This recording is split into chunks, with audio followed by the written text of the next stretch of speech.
did you get out of You know what? I just have just a couple left. I've been selling for 10 years. Yeah, I right. just, I just have a few out in the country.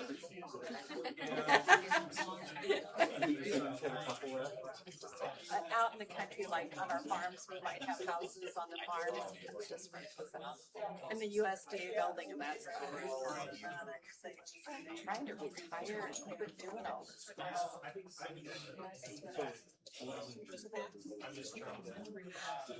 Oh, maybe so. So, I'm sure it's gonna get a lot of attention. I would like to. How do we? so when we Where's it at? I was just looking for it. it's right there. So when we get to that, the mayor on that issue, that is strict him out to more and putting the fine. So he will make you comments, not about we love data centers, we hate data centers, Just about just moratorium. Yeah, that's what I wanted. Now, well, we always start getting public comments. Public comment in 3 minutes. So we can speak both places. That's public comment, you can get up there and still mention anything you want that's not related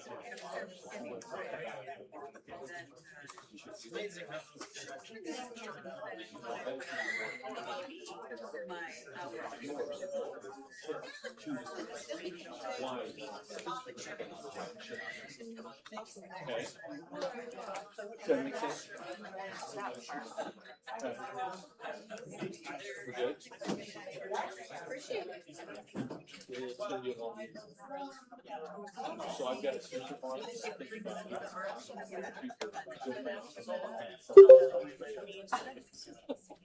I can't.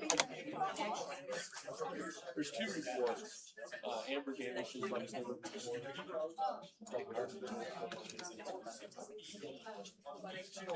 And then Sean Hall's got it. So there's probably half an hour. This stuff will be really bad. The first part. That'll be really bad. Oh, that's. Oh, yeah, I'd like to know that one. You guys can try to do that. Okay. You just come up here. You have to say your name and your address.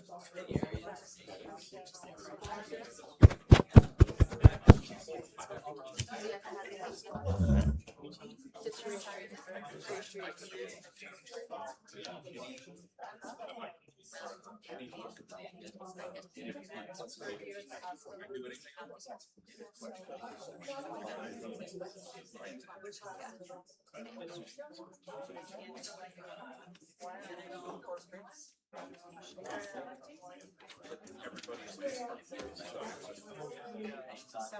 There'll be a clock and you'll see it on the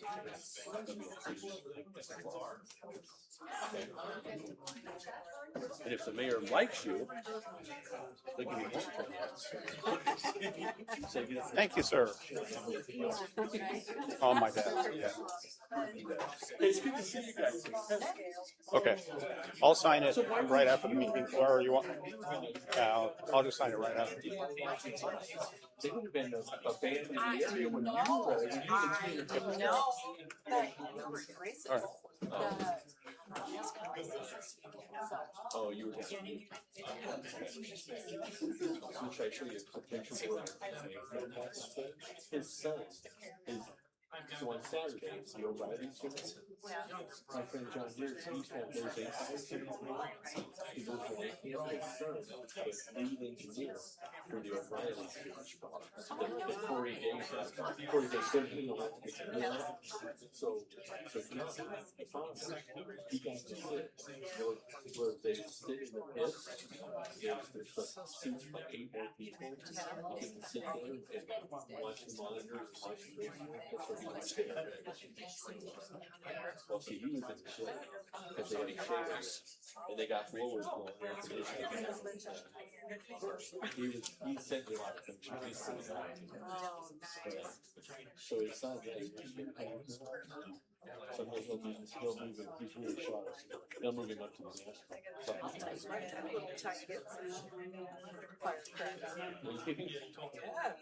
So who won the? Ty Gibbs ended up winning Oh, he it. won the Big race on Sunday. Oh, Sunday.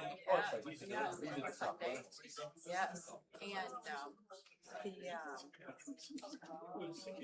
was it Friday night that the O'Reilly, no, that was the Menard series. Yeah, it was whatever. Lower. Saturday was O'Reilly. So you were there. Oh,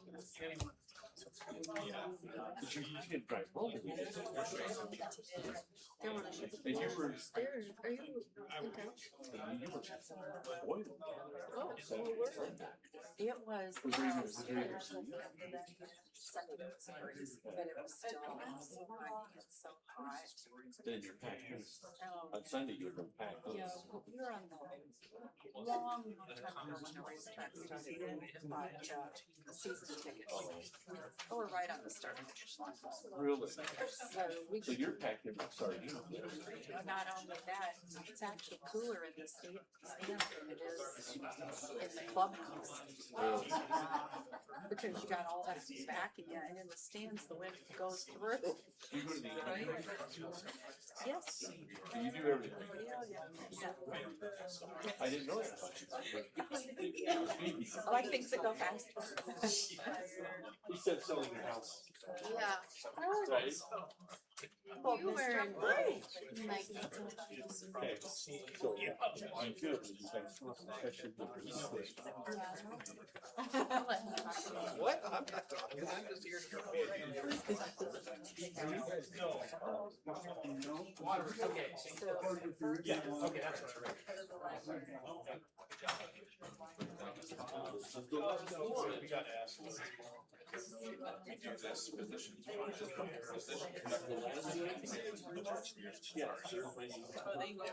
I can't give you this. These taxpayers pay for these business cards. I can't give you. Yeah. I can't give you more. I can't give you more. Yeah.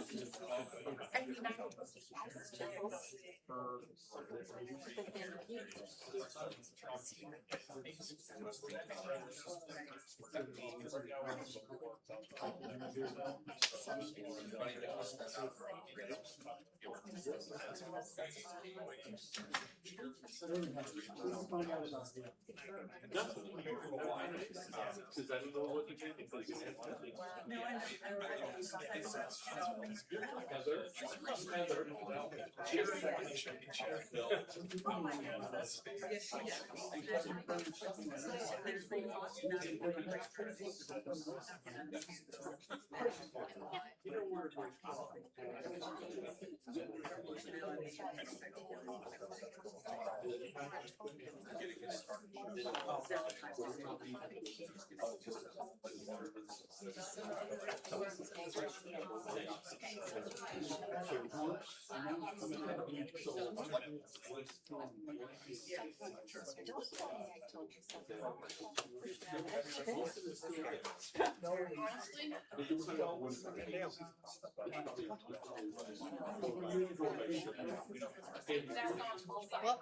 Well, better not.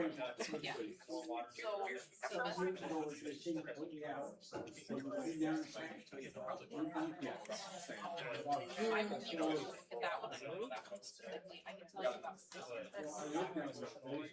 No, I'm just saying, I haven't seen it. And so,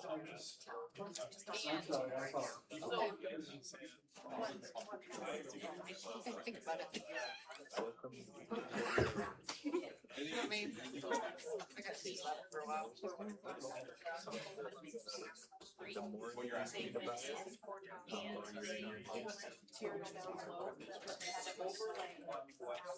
And Yeah, sure. So assholes are again, one of these are gonna come out here. So they were allowed, yeah, so they were allowed to put kind of overlay and everything. Back to the time we got the-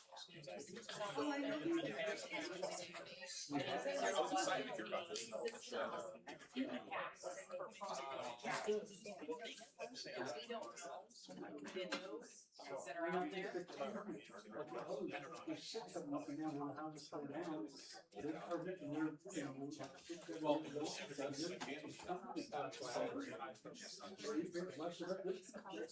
It's because it's been, it was never intended to be a long-term solution. Seven is just for the, yeah. So, at this point, I don't know if we're gonna do it. It was a private.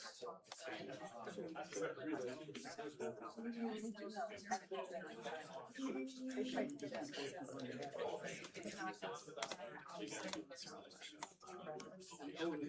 is actually fixing. But I don't know who they are.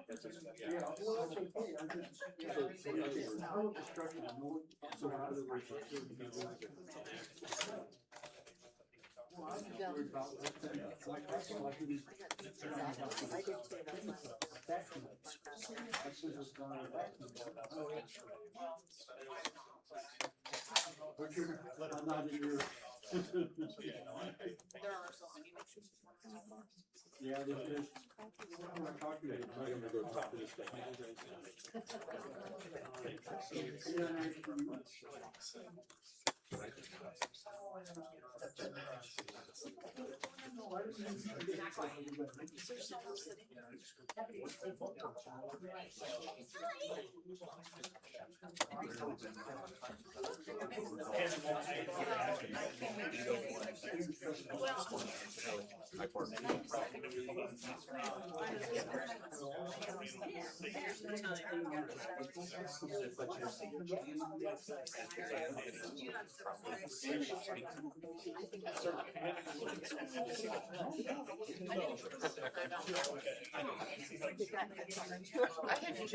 I had just turned my phone on, and hardly even turned on and said, oh, he's here.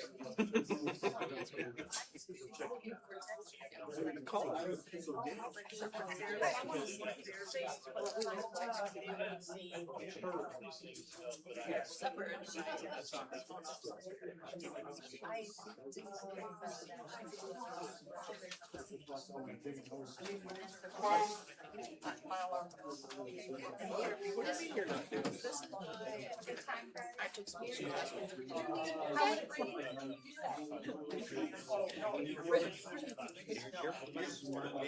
I said, Trying to be quiet, be louder than and that's not the same compared to me. Come on.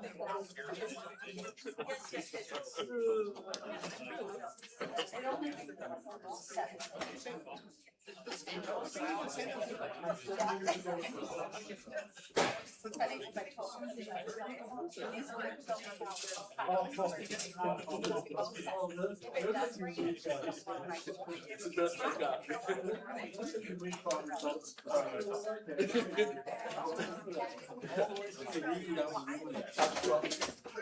When I see you laugh, I'll know you're thinking about it again. I'm gonna go with that.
We had a potential new board member reach out.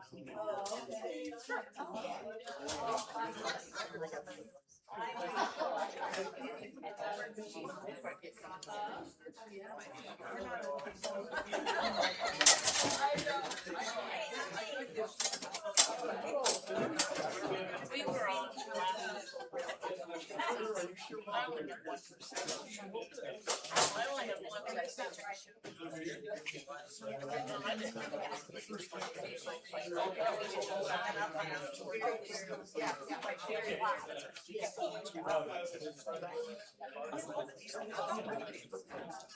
Well, she thinks. Yeah, did you guys wanna move to the front? No, you're go right I only have 1%.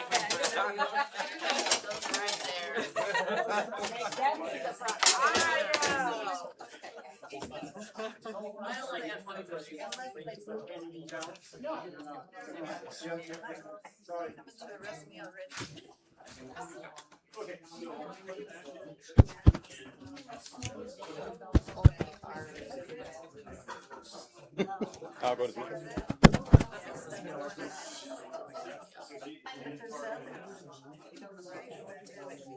What brings you here tonight, Mark?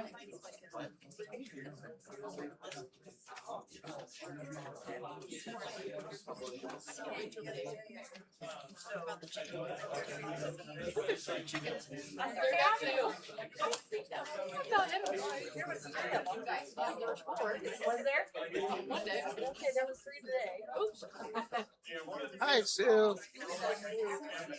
One of my kids had the other day.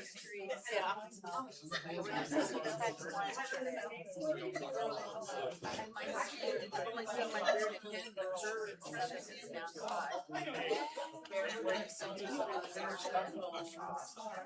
Did you see the brand new little baby? I just had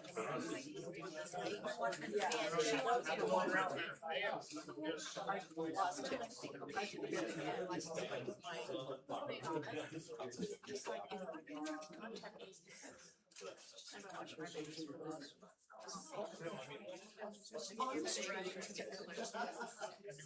sometimes it's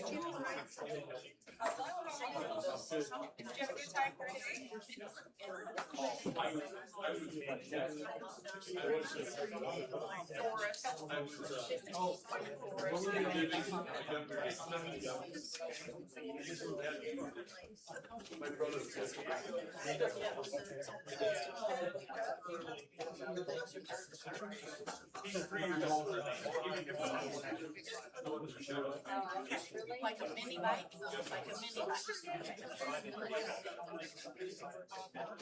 Yes, well, but it's a short one. Yes,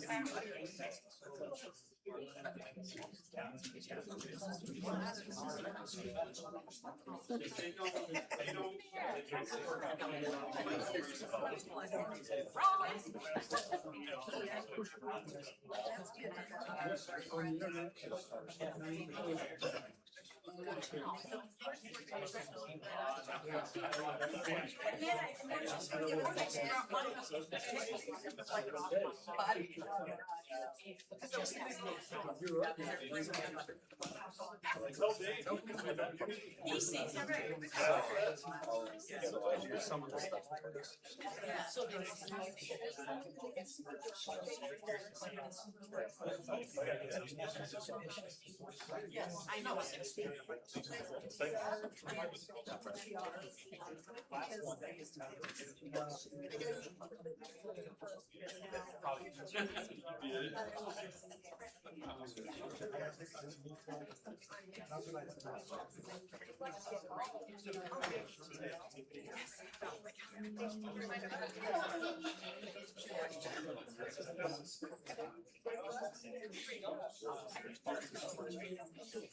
Oh, yeah.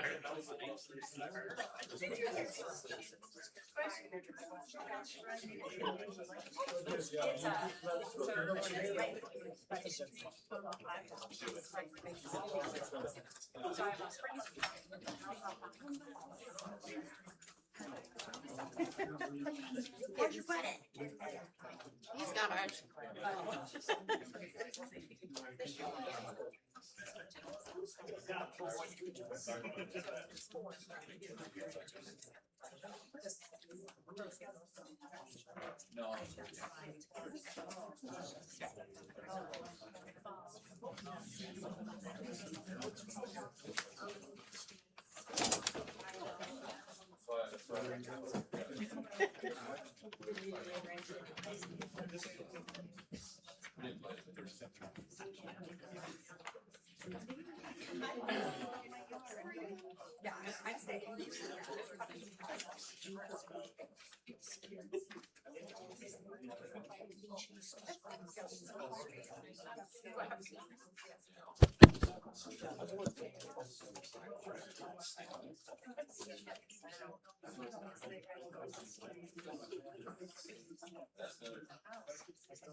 Yes, he has. He has told us this one.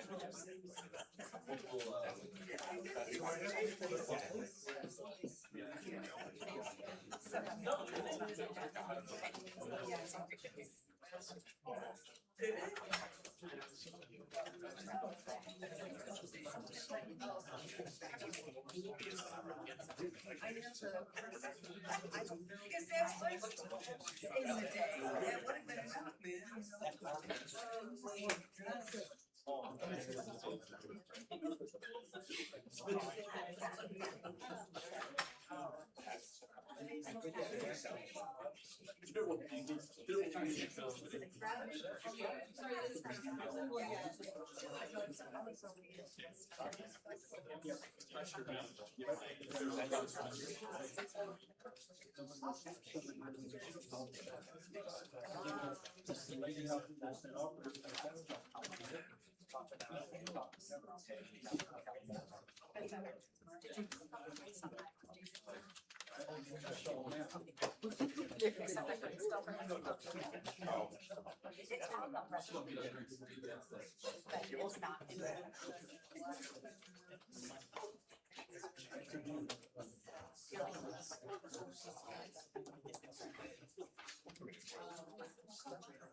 Wild fowl, wild fowl. 2 blocks from my house. I call to order the meeting of the Marshalltown City Council. We're at City Hall Council Chambers at 10 West State Street. It is August 10th, 2026 at 5:30 p.m. Would you all join me in the Pledge of Allegiance? Allegiance to the flag of the United States of America and to the republic for which it stands, one nation, under God, indivisible, with liberty and justice Thank you. Nice to see a full crowd. Can we have roll call, please? Cahill. Here. Fonseca. Here. Mitchell. Here. Nichols. Schneider. Here. Thompson. Here. Yepes Gomez. Here. Okay, moving on to the next item is public comment. Members of the public may make comments on any item that is not on the agenda at this time. The speakers shall approach the microphone and state their name and address. Comments shall be limited to 3 minutes unless a longer comment is authorized by the mayor. The speaker shall direct comments to the mayor and the council as a whole. The mayor and council may provide a response to a public comment, but shall not engage in discussion or debate on items raised by members of the public. No action may be taken on items raised in public comments to comply with open meetings laws. And with that, the microphone is yours.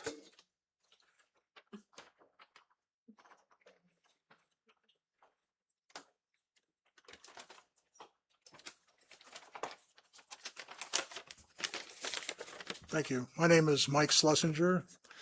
Thank you for this opportunity to speak. I was a publisher of the Times Republican for 33 years before retiring in 2018. And while I was working at the newspaper, I had the opportunity to serve as a founding member and past president of MEDIC. MEDIC is the organization that was a joint effort of the city, county, and chamber for economic development work in the city of Marshalltown. During my time on the MEDIC board, we worked on with many developers.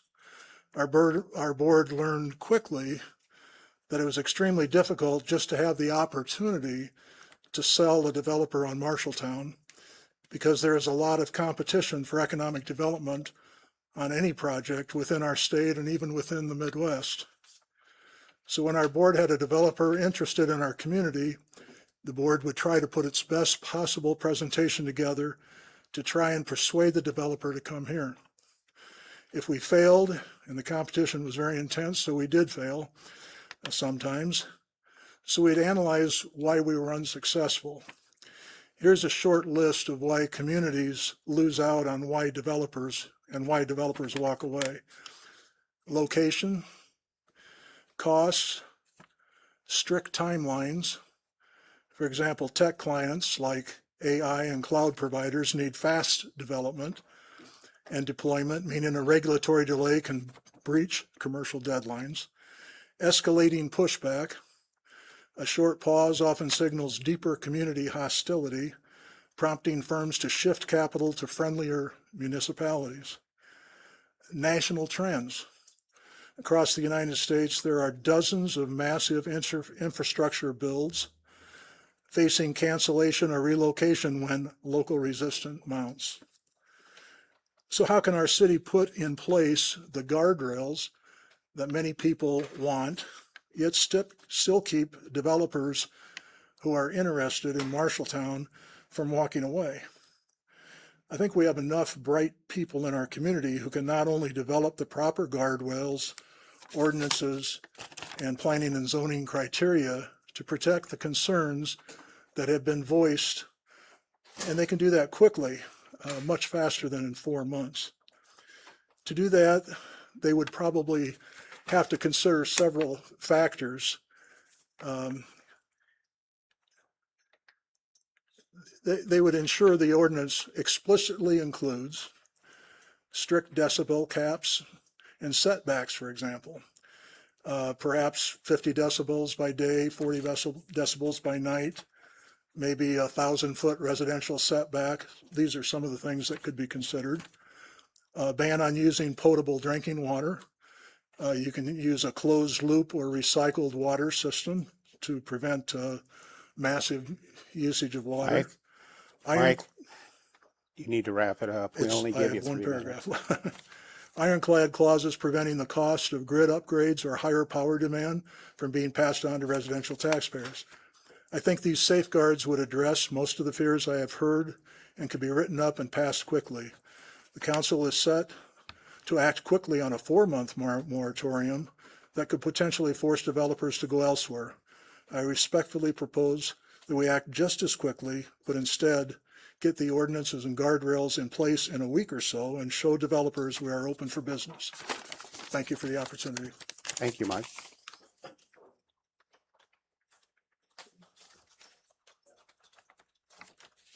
Lane Perry, 20 East State Street. Over the last several weeks, residents have heard a great deal about the potential benefits of data centers. We've heard that Marshalltown has strong infrastructure, that data centers can generate tax revenue, and that they can contribute to economic development. Those may all be true. But even if every promised benefit materializes, that still leaves an important question. How should data centers be regulated in Marshalltown? The Planning and Zoning Commission spent substantial time this week discussing issues that will require research and public input, including electrical infrastructure, water use, wastewater impacts, noise, emergency power systems, building size, site design, environmental considerations, compatibility with surrounding land uses, and many other topics. What stood out to me is not opposition to data centers. What stood out was the amount of work that still remains. Commissioners discussed the need for additional research, examples from other Iowa communities, utility input, public engagement, and continued study before regulations can be drafted. I have also heard assurances that existing ordinances already provide strong protections. If so, I would encourage the city to clearly explain how these protections apply to issues such as data center scale electrical demand, industrial cooling systems, large backup generation systems, and other topics currently being examined. The reason many residents continue asking these questions is because people want to understand how those issues would be addressed and what standards would apply. Whether someone supports data centers, opposes data centers, or has not yet made up their mind, I believe we all benefit from clear standards, transparent decision-making, and thoughtful planning. Thank you. Thank you, Lane. Anyone else?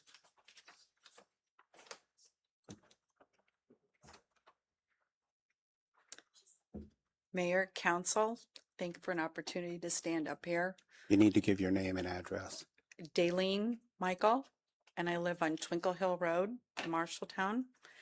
And what I'd like to do is tell you a little bit what brought me to this community. Years ago, it brought me here because there was opportunity. And I felt that the community was growing in the right direction, which helped me start a business. And in that business, I felt quite successful because of the backup and support that I received from the community. Well, at this point in time, I'm feeling a little opposed to this data center, and let me explain my reasons why. I feel that it's not been explained to the community well enough and a full understanding for all of us to get an ideal and realistic evaluation of what this is going to do future in our community and where is this going to lead us. My daughter took leadership classes in this community, and in leadership, the number one thing was, what does this community need to move forward, to build, and be substantiated by a good income? Well, at that point in time, those years, they said housing. Housing was the number one thing. We need good housing, we need good jobs, and potential for people to come to our community. Well, at that time, I happened to be into real estate, and I tried to follow that rule. And what I feel is, at this point in time, yes, no on a data center. I can't say yes, I can't say no, but what I feel is I need education. I need to feel that I am a part of this decision that's being made. And I think it's fair to the residents here that we move forward and let them be a very good part of this decision, because we all want to work together to make our community bigger, better. And I think that was the purpose of this initially. But with all the nationwide negativity towards things that are happening with the data center, there's over 71% of people who disagree with them. And I feel that we should take the time and the energy to put in more pluses, more minuses, what's going to happen. And I am completely for the extension for us to do more investigation and let our people, the community, be settled with the decision that we make. Thank you. Thank you.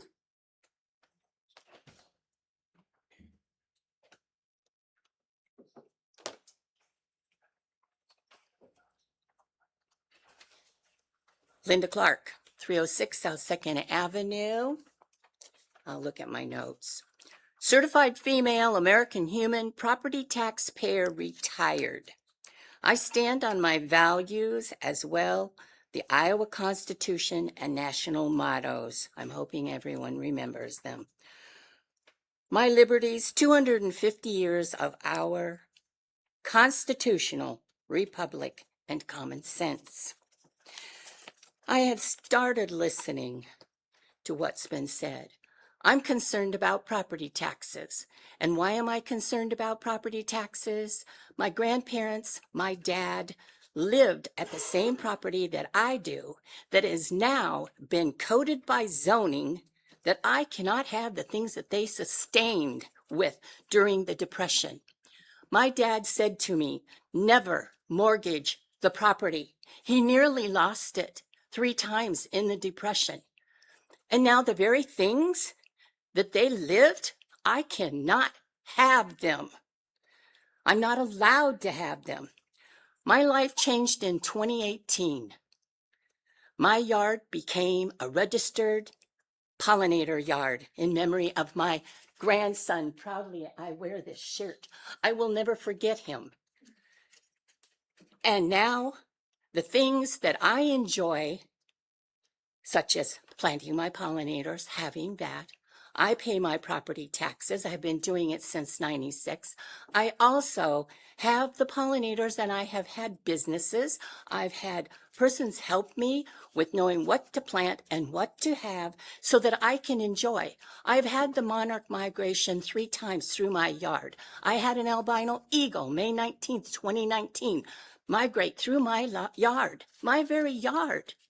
And I want to enjoy. And I don't want to worry about losing my property because I can't pay the property taxes, because that's a given. We get taxed, we get prohibited. If I don't pay my property tax, they will sell it. I won't own it. And trust me, I am talking to the state, and I very much appreciate that the state has a cap on the cities throughout the whole 99 counties, because we need to have property owners protected for taxing us out of our property. And I see I have about 27 seconds, but I want to thank all my 100 businesses that are here, that have been here 100 years, that I support, and I choose which nonprofits I decide to support. But property tax, I'm concerned about it. And we never had to give a whole half a block for a store so they could load. And they said if I didn't like the back end parking, avoid it. Well, trust me, there's a lot of things going on I'm avoiding. Thank you. Thank you, Linda. Anyone else? Not seeing any? What's that? Oh, we do have one more. I think people are just being shy tonight. My name is April Long. I live at 911 May Street, which is on the eastern side of the town. And it's in an area that's not known for a large amount of wealth. And I think there's a lot of folks that live in areas that maybe don't have the voice that some of the people in the community do because they don't have the wealth. But we all have voices, and we all should be using our voices. We're being told that there's this big rush to get the data center pushed through because we need it, tax bases, all of that. So if Marshalltown is in such a great location between the highways, and we have the infrastructure, the electrical and the water that these places are looking for, those are here. They're not going to go anywhere. There's no rush to push this through. I would urge every member of this council to seek the minimum 4-month moratorium. And really, you should look at it even harder than that. I'd ask that you consider the impacts that a data center will have on the schools and housing, if indeed this is placed out in the Shady Oaks area. Just asking Google today how far the high school was from the proposed data center area. It's less than 2 miles, give or take. So 2 miles from the data center would be MHS, Anson Elementary School, and the Christian school. We don't yet know fully the impacts that data centers have. We've all heard stories about the noise pollution and the environmental and the potential for disasters. Do we really want something like that close to our schools? Again, I would ask that you strongly keep a moratorium in place till all of this can be studied and fully understood. One last thing, this is just my own personal opinion. I found the full-page ad that was pro-data center that was in the newspaper this week obscene, absolutely obscene.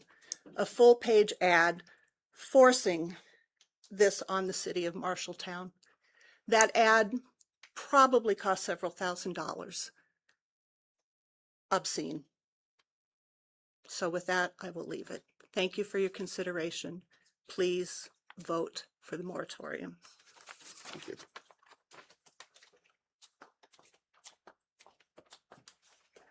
One last call. Seeing none, we'll move on to mayor, council, and administrator comments. Anyone have any comments they'd like to give at this time? Councilors?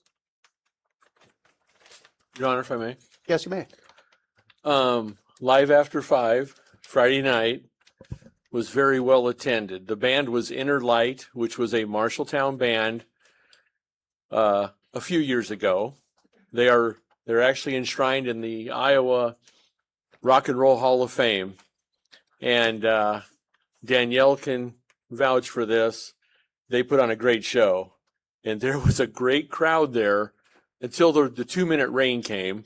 And the 3/4 of the crowd that didn't bring umbrellas scattered. But the rest of the people that stayed, it was a fantastic show. It brought back a lot of memories. And I just can't say enough. It was just a local band that made good.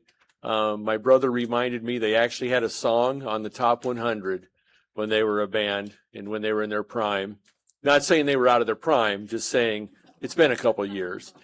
So I just want to shout out to Danielle and the Live After 5 group and all the sponsors. It was a fun evening Friday night. So thank you, Your Honor. Okay. I do have a comment. Yes. I just wanted to remind the community that this Sunday is the Marshall County Back to School Fair from 4 to 6 at the MHS Roundhouse.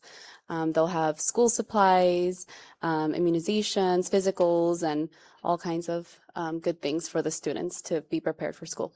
Thank you, Your Honor. Okay. Carol, do you have anything?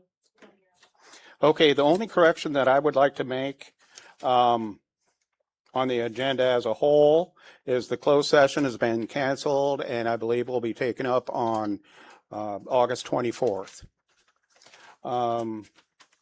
So moving on to the consent agenda, we do have number 5 being taken off the consent agenda by Councilor Thompson.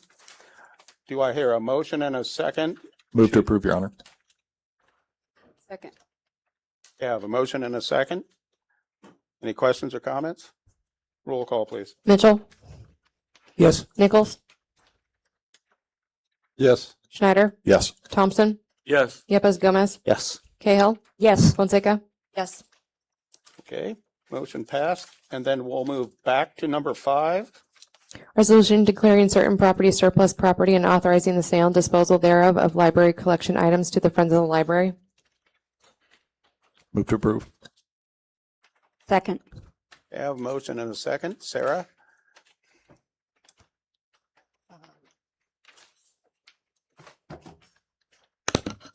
This is very far.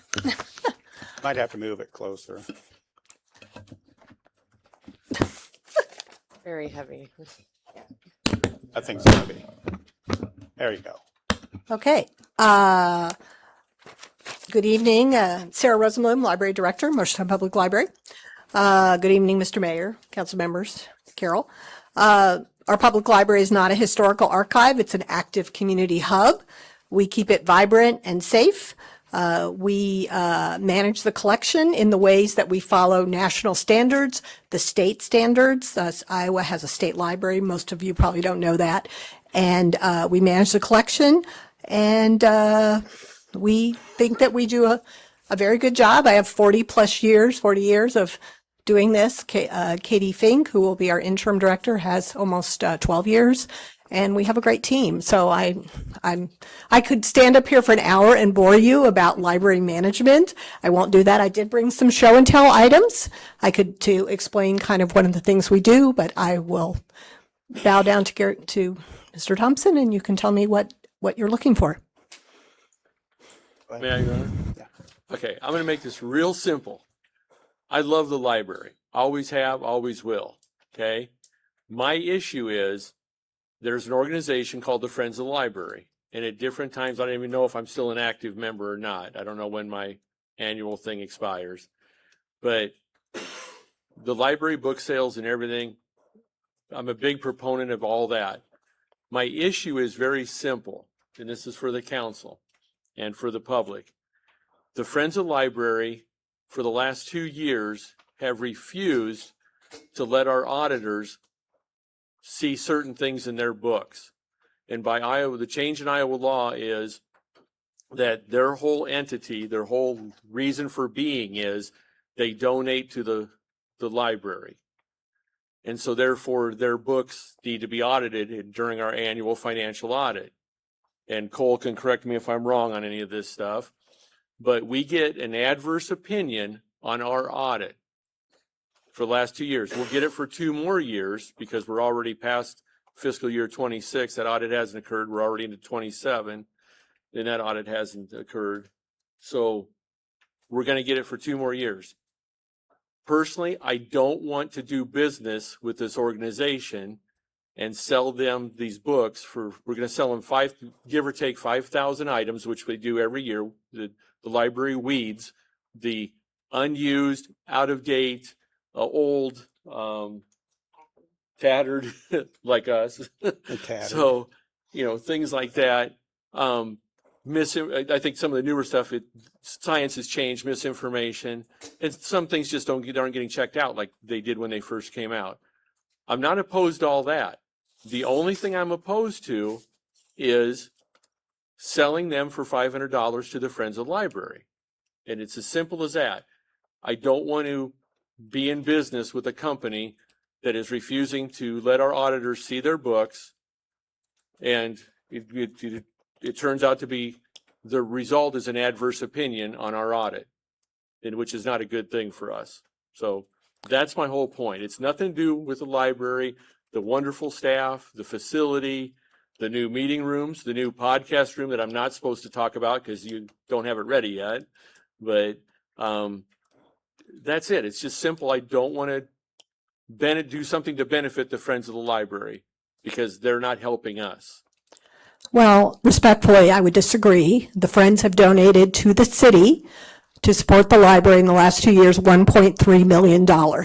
So, I mean, there is nobody here from the Friends board tonight, or and I don't feel like I can get into a long discussion. I'm not a member of the Friends board, but the Friends, their whole mission, they're a 501c3, is to support the Marshalltown Public Library.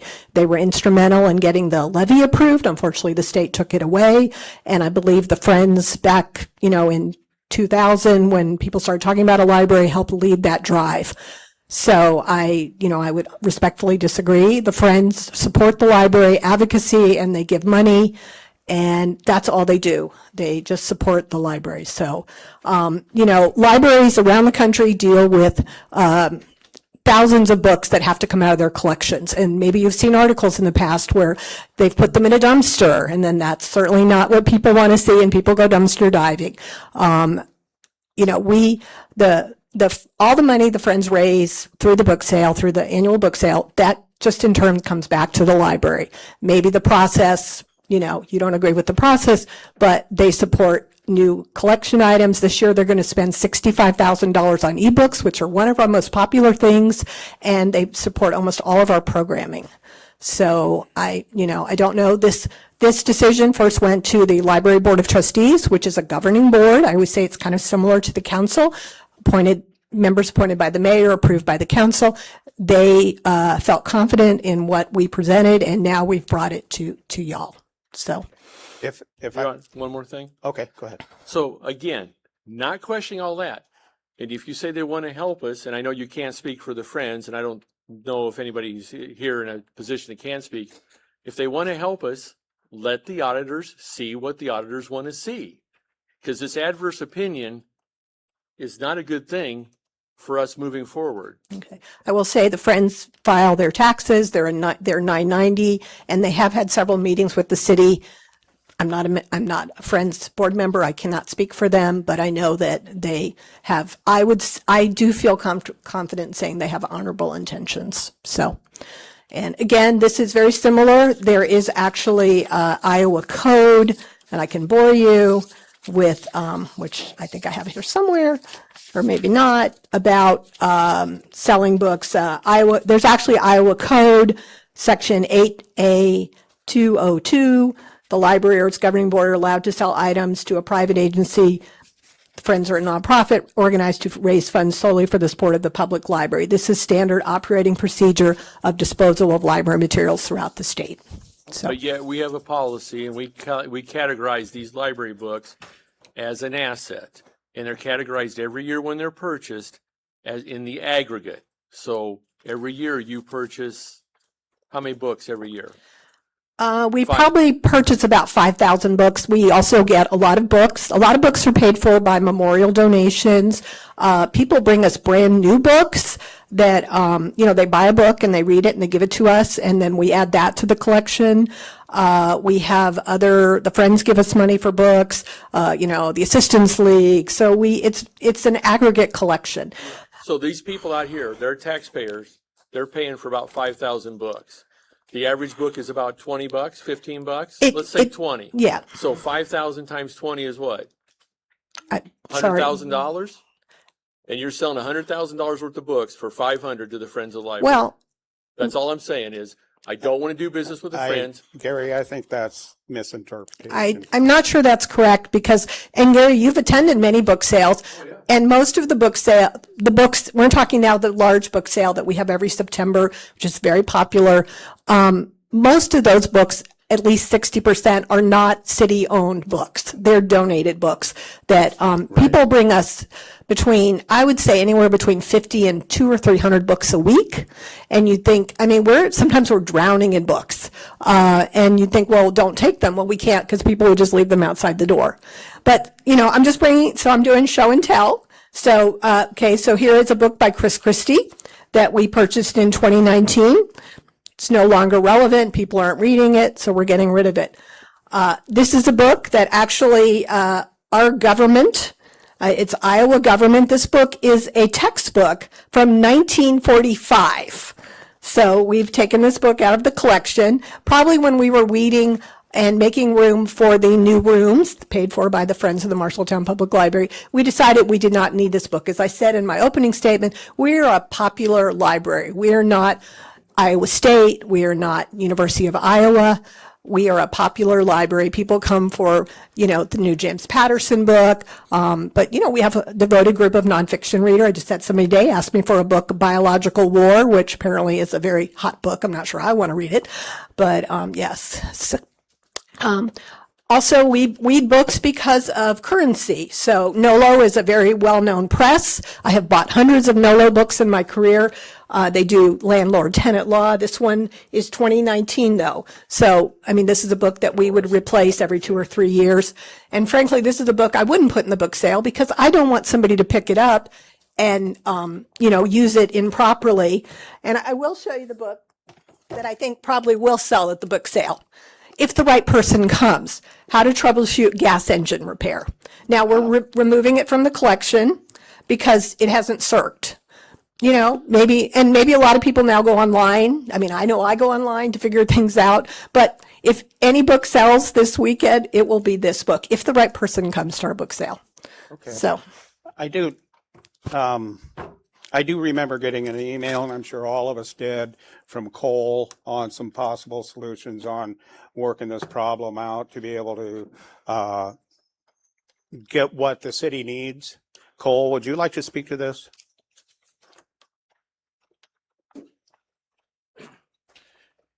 Thank you, Mr. Mayor. Cole O'Donnell, Finance Director. So I did a little bit of research at about 4:30 when Carol asked me to do this. Library books are considered a capital asset by the city of Marshalltown. And the depreciation method that we would use as specified within the policy is a straight line method. So basically what it is no matter when the book is purchased or donated, it is considered an asset starting on July 1 of the year that it is in the fiscal year that it's arrives at the library. So even if you buy it in December, July 1 of that year is considered its acquisition date. So there are some different things out there on how to calculate the depreciation. I did a chat, TPI or whatever you call it. One says that they should be done on a 10% annual depreciation. Another one said 100% depreciation. So as soon as you get the book, it's not worth it what you bought it for. I did find some additional sitting back there. The IRS standard is a 5-year depreciation. So any book over 5 years has zero value. I know some of the examples she brought up here were 2019, 1930s, 1945. So depending upon the method, it's worth either half its life or it's worth nothing. I cannot tell you exactly how or what the depreciation would be. The auditors might tell us one way and then depreciate it that way. But since the IRS goes with 5 years, I would recommend that the depreciation is 5 years. Thank you. Cole, TBI is traumatic brain injury. I don't think that's the system you used. Well, my wife might disagree. Yeah. Your Honor. Go ahead. Your Honor. I have a question. Go ahead. Are these books made available to anyone else besides friends of the library for purchase? We, in the past, because we do try to help our smaller libraries in Marshall County, and if we know they're looking for something like, say, Christian fiction or large print Westerns, we usually invite them over to come and see if there's something. Sometimes they do, sometimes they don't. And a lot of times the first thing they'll say to us is, we don't have any room. If you've been in most of our smaller libraries, which do an outstanding job in our county. In fact, they'll be at the library on Friday. And so for our county library association meeting, because they're coming to see our new space, and I will mention it to them that, would they like to come and see? Today I was looking through the listserv and there were probably a half a dozen libraries offering up books to other libraries, and some, we have an outstanding collection. We are what's called a net lender in Iowa. We lend library books out through the interlibrary loan system to all of the major libraries. So, which shows that the people that are choosing the books in our library, mostly Katie and Joa, are buying books that people want in other libraries, in Coralville, in Fort Dodge, West Des Moines. They want our books, partly because they don't have the budget that we do. Again, the friends help tremendously, but also our donors help. We have a woman who passed away well before I came, and every year we get $1,000 from her estate, and it's for mysteries, cozy mysteries, and it's for women's health. Now, women's health are books that we definitely monitor for accuracy and time. All the books that we consider part of the permanent collection go in our automated system, and then we run reports, usage reports, and we can tell you that this book lasts on June 12th, 2008. And, you know, maybe we kept it, maybe it's the only book we have on Monet, and we want to have a nice book on Monet's paintings. And that's a book that somebody may pull off and read there and not necessarily take home.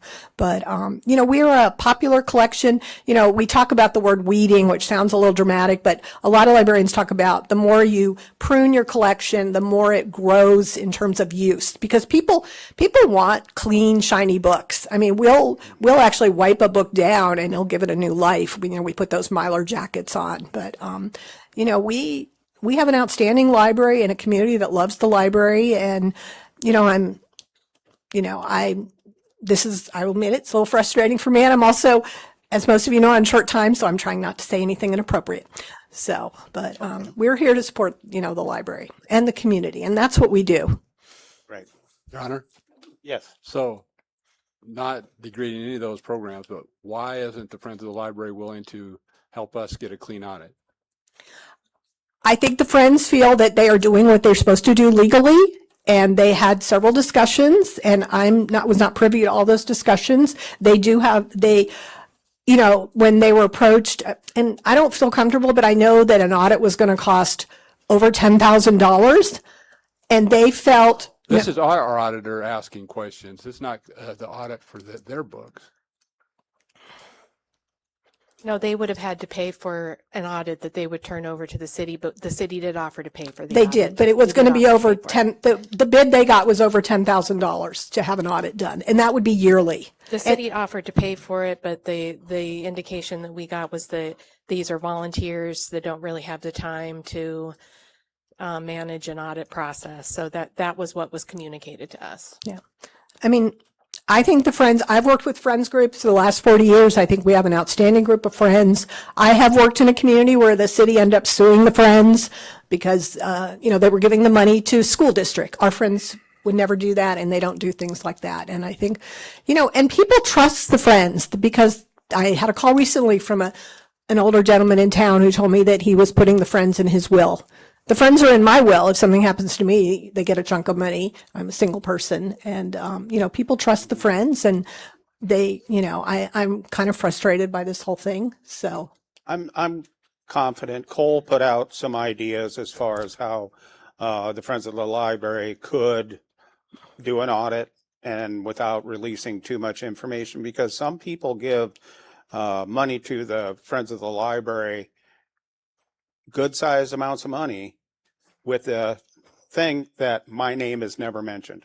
They do not want any recognition whatsoever. So being able to keep those names private while still doing an audit, there's some middle ground there, and I think Cole has some good ideas to be able to do that. Well, I know Connie Schutte, who is the new president of the Friends, and it's all of our, for the most part, all of our Friends are volunteers. I mean, they're all volunteers, and most of them, some of them were not retired. Our previous treasurer had a very high-powered job, and it was very hard for her. But our Friends are, you know, Connie is definitely interested in meeting and talking about it. We have a new treasurer. And like I said, the Friends continue to support us and give us money, and, you know, money goes through the Friends. When I get a lot of calls, how can I donate money? And I always say, you can donate money to the library. You can write a check to the Marshalltown Public Library. I would advise you then to say, I'd like it to go for collection or something, because it is city money. Or you can donate to the Friends, which is a 501c3. There's also a couple of community foundation funds. And so people have a choice. And sometimes a check comes in made out to the Friends, and sometimes if it comes in the Friends, you know, it goes to the Friends. If it comes into the city, it goes into our gift fund. And we appreciate that we have the gift fund, and we appreciate finance taking care of that. So, Okay. okay. Anyone else have any questions? Your Honor, if I may. Yes. I was always under the understanding that if somebody submits a written request to a nonprofit, that they're obligated to share the information. It might be something we need to look into. I don't know anything about nonprofit law, so. If someone has to respond to something like that. So, does anyone in the audience have any comments? Yes, I will. Rick Lang, Marshalltown. You need to come up to the microphone, please. Rick Lang, Marshalltown. You have an address in Marshalltown? Yeah, I have two, actually. I'm not going to give you either one of them, though.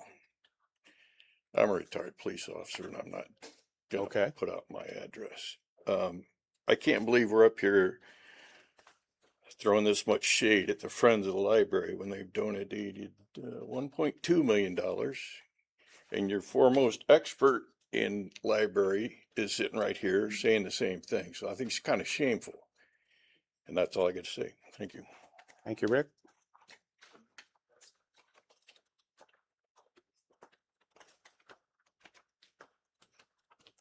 April Long, 911 May Street. I am a new member of the Friends Board, so I don't know a whole lot about what's going on with the finances on the back end, but I am familiar with 501c3s because I was the director of the Senior Citizen Center here in town. So I know a little bit about how those work. The Friends is a nonprofit. There are a board of directors that follow a written bylines. They do everything that they are supposed to do. They exist solely to support Marshalltown Public Library. They donate time and they donate money. Currently, they're working on a fundraiser. They haven't announced yet, but it will, again, be a fun idea and it will benefit the library. So I guess I don't understand how the city government thinks that they can be so involved in an independent 501c3 nonprofit. Again, I'm a new member of the board, so I don't know all the ins and outs, but I do know it's a fine group of volunteers giving their time and their energies and their resources to support a community asset. Thank you. Thank you. Anyone else? Oh, Sarah. Oh, sorry.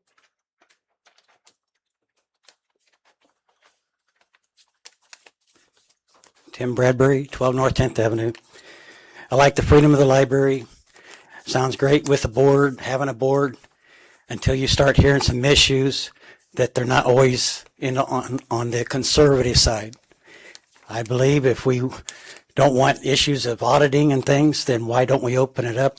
Why are they against some of the conservative issues that some of the public would like to see in the library? It makes us suspicious. I think we have a right to audit. Why is there questions concerning that if they're not really open for the friends of the whole town? Anyone else? Okay, we have a motion and a second. Mike, I was just very slow to stand up. Yes. You guys are slow tonight. I'm very slow. I apologize. Erin Carpenter, 802 North 4th Street. So my understanding is that the Friends of the Library is solely in service to the city. And so that's why they fall under the rules governing the audit. Okay. Why is that different than some of the other nonprofits that the city works with that are not subject to those rules? And maybe the Friends of the Library needs to branch out. Thank you. Okay. Does anyone have any questions for Sarah? Okay, we have a motion and a second. Can we have roll call? Fonseca? Yes. Mitchell? Yes. Nichols? Yes. but I'd Schneider? still like to see cooperation. Yes. Thompson? No. Yepes Gomez? Yes. Cahill? Yes. Okay, motion passed. Thank you. And I would invite everybody to come and see our new space. We haven't set a date yet, but everybody that's been using it in our soft opening has really loved it. And we are going to be opening up the podcasting, and we'll be doing training. And I know that maybe our city manager has talked about a podcast. Wow. So we think it's a great way to highlight Marshalltown, and we know young people are interested. So, Okay. thank you. Thank you, Sarah. Moving on to reports. We have the Arts and Culture Alliance update. Amber, you are on. I'm going to just make sure I can toggle between these. Okay. Got it. And Move the podium. Are you testing my strength in public? There we go. Thanks, Gary. Better. Amber Danielson, Arts and Culture Alliance, 126 West Main Street. My hope tonight is to be brief. I have printed off a copy for all of you up there, as well as obviously what was in the packet. So I assume you've all read it in detail. So instead of me reading it to you, I'm going to only highlight the things that I think are fun to hear about and show you a few videos. So as you will see in the report, we thought the best word to really explain so far this year is infrastructure. And that's not just true for the creative infrastructure of public spaces and cultural assets and the ecosystems that we're supporting for this vibrant community. But if anyone's driven around Marshtown lately, we know that infrastructure is the key phrase around here. So really, I want to point out that what you'll see in this report is a holistic of everything we're doing in this community.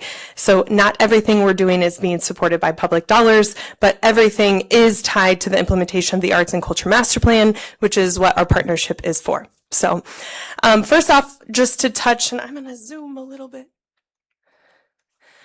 Just to touch on the investments that we're making into the creative community. So far this year, we have invested over $35,000 into local artists through our innovation grant. That goes to things like a lot of the theme this year really has been arts education programming. So including Mexican folkloric dance, opera, photography, a rocket kiln workshop, and lots more. And so far we have facilitated 4 different calls to artists, some both public and private, with over 50 different responses to those. The one organization that is part of our contract with the city is the Marshtown Community Band. You might have seen that picture at the top. I think a fun fact is that currently the members, which are so far this summer 45 members, the age range is 15 to 90 in the Marshtown Community Band, which I think is really awesome.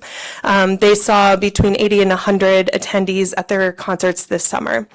And the last thing I wanted to highlight on this page was about a spoken word artist, Erica Love, that we were introduced to as she delivers our mail at the Arts and Culture Alliance on Main Street. She just happened to pop in and ask, "What is this?" And we learned that she's a very talented spoken word poetry artist. And she actually read out loud and live for the first time at our poetry event. And then a few short months later, she was one of 12 artists selected to do a poetry event at the Des Moines Arts Festival, which is a nationally recognized festival. So really just honing in on the criticalness of our location and accessibility. And then going to our space. Really, we see our space continuing to be an incubator space. Our hope is that the events and programming that we're doing in that space are always in partnership with another organization in our community, and also really kind of testing out things that the community is asking for in hopes that we can catalyze these things and hand them off to other organizations throughout the community.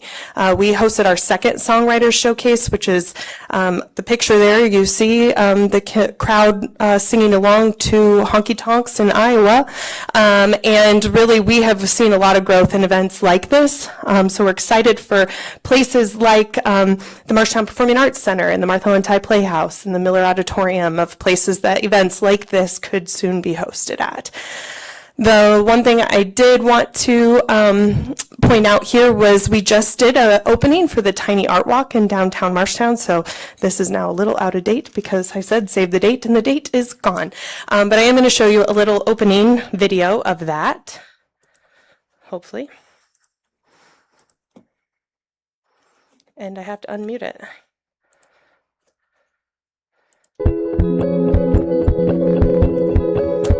One of our artists is in the audience. This Nancy Adams.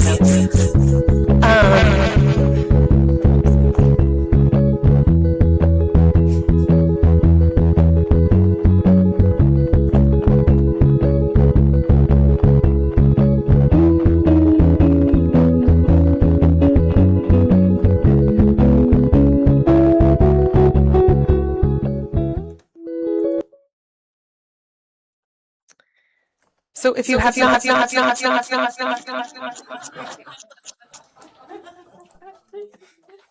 You didn't know I was going to bring art and rapping to the meeting. If you have not visited the 100 block of West Main Street, there are now 6 mini galleries curated by Josh Cox, 6 different artists that really is an extension of that vacant lot at 101 West Main Street. We invite you to go check them out.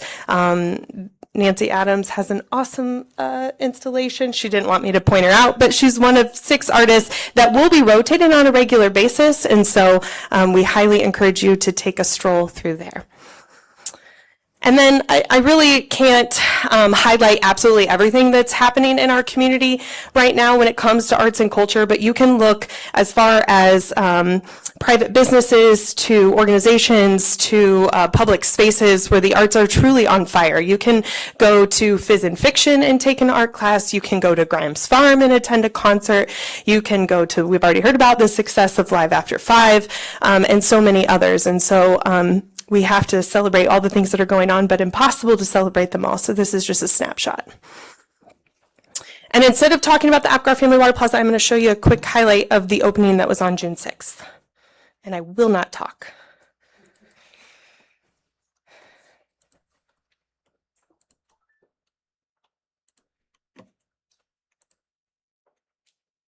And I have to unmute it.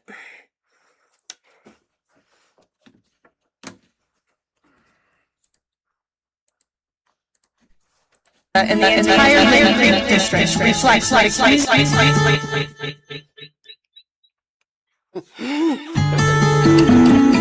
Apgar Family Water Plaza and the entire Lake Creek district reflects what a community is capable of when we don't.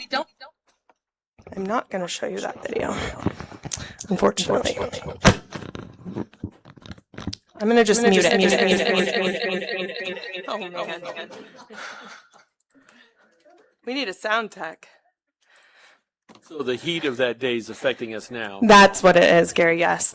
Many of you were there for the opening of the Apgar Family Water Plaza. It was a hot day, but it was a great celebration and really showing that public-private partnership. We're so grateful for the gift of the Apgar family to really have met a need for this community. I don't think there's a day that you drive by this facility and don't see lots of families and individuals enjoying this space. We're constantly excited about this, and I think it really met a critical need in our community. So job well done. I have to give a shout out to Kelsey Stafford and Heather Thomas. This project would not have come to fruition had it not been for the two of them. Their fingerprints are on every square inch of this space, and their expertise made sure that this came to fruition in the highest standards.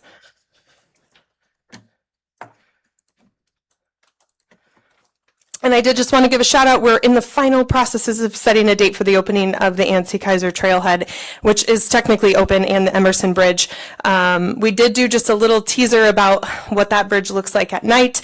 And in just 1 week, we had over 50,000 engagements on that one post. So to say that the community is excited about it is an understatement. I'm not going to spend too much time about the Pocket Plaza because we will talk about that later this evening. But the downtown is a huge focus of our work, partnership with the Marshtown Central Business District, and really the Creative Placemaking Committee that's kind of driving where we're headed, made up of lots of different partners with the school district and city and businesses that we know there's a strong focus on downtown. So we'll talk about the Pocket Park later, but the lane and the alleyway next to 7 Rayos is coming. It is in conjunction with the Main Street scape, making sure that this is something for generations to come. And lighting is a huge part of what we've heard from the community in that alleyway. If you've not been in that alleyway, it's very long and very dark. And so the elements that we're installing in that space, we want to make sure that we're setting up for success. And so we'll be tying into the electrical of Main Street. That is looking like that project is going to probably open in the spring, just to make sure that we have that lighting in place. And then we already talked about the tiny art walk, and something I just wanted to put on your radar. We heard so much about the trolley tracks that were uncovered through the Main Street scape. We're in process of discovering and exploring what it could look like for us to repurpose those and to celebrate the history of Marshalltown. So we're actually working with the local artist in the process. Not sure if he wants to be made public yet. So more to come on that, but working on some models and some different sketches on how we could really celebrate the history of the heritage of Marshalltown. Couple quick things. I set a Fiesta Season Passport on your, in front of you. This is a continued partnership with Meet in Marshalltown. There you go. Thanks, Gary. We're actually making more of them. We made 300 or 350 and we're all out. So you got the last 7. This really is an opportunity for us to celebrate all of the festivals that are taking place in Marshall and Tama County that really celebrates the identity and pride that all of these communities, including Marshalltown, have in their festivals. And so this little passport gives you a little snapshot of what's happening in different communities throughout these counties and gives you an opportunity to engage with what's going on in our region. And lastly, tied to that, we just switched our weekend highlights to weekly. We heard arts and culture don't just happen Thursday through Sunday. So we've expanded Monday through Sunday. If you have not signed up for our e-letter, we invite you to. Every Sunday, you'll get an email in your inbox giving you a highlight of family events, hands-on arts activities, live music, as you're planning your week ahead. And something that we're working on right now is how to gauge the not so tangible things that we can track, which is the feelings and the pride that are tied to these types of events in our community. I talked a little bit about in this plan about how we're engaging arts and culture organizations on a regular basis. And so this is some of the data that's coming from the questions we're asking after these events. It's a very short, simple, couple yes/no questions of how do you feel after these events take place. 100% feel an increase in community pride. 97% feel more joy. And what we're most excited about is 72% visited a local business either before or after they attended the event, really just showcasing the economic impact of arts and culture in our community. And one of the placemaking themes is Elevate Youth, so it is very important to us, our partnership with the Marshalltown Community School District and organizations that are supporting our youth. One thing that we supported that is highlighted up here, 51 MHS Art Club students took a field trip to Chicago Art Institute, which is super awesome because I don't remember the last time the art club had that many students. So experiences like this are truly driving their participation in learning more and experiencing more arts, not just here, but around our area. I'm going to skip through to keep us on track here. And then really what we talk about is the infrastructure for capacity.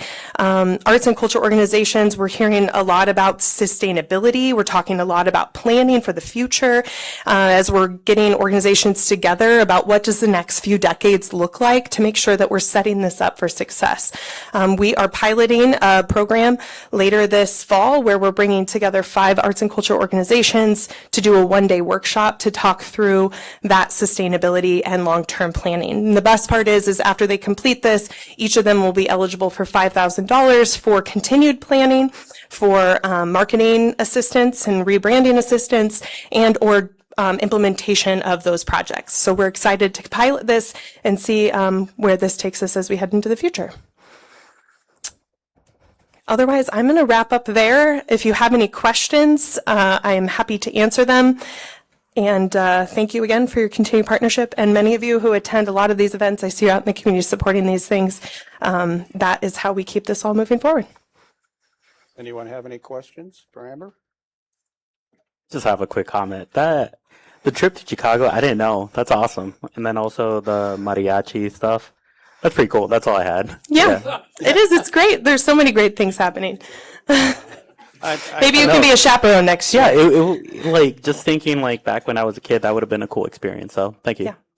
Kudos to the school district. I will add that when I first saw the mini art up on Main Street, my first thought was, okay, what are they doing now? And you stop and you really look close at them. Those are detailed like you can't believe that, and they're neat. You get it's like looking at somebody's house, the detail that's in them, and you kind of imagine what the meaning of the whole thing is. So that's surprising and really nice. Yeah, and since a couple of the videos I wasn't able to share, all of our videos are available on our YouTube page, so we just added a few more. I was going to show the poetry one because a poet is in the room too. Les McCargar has read several times for us, and so I highly recommend you to go check out our videos. That kind of does a better job of showcasing the work. So okay. Thank you for your time and for your support and partnership. Thank you, Amber. Mm-hmm. Okay. Next up is report is Growing Iowa's Economy. John Hall, the floor is yours. Good evening, Mayor and Council. John Hall, Marshalltown Area Chamber of Commerce, 34 West Main Street. I'm here tonight at the request of Councilman Mitchell to come and speak about Growing Iowa's Economy, which is a new advocacy organization that we signed on to that launched just a couple weeks ago, really honing in on the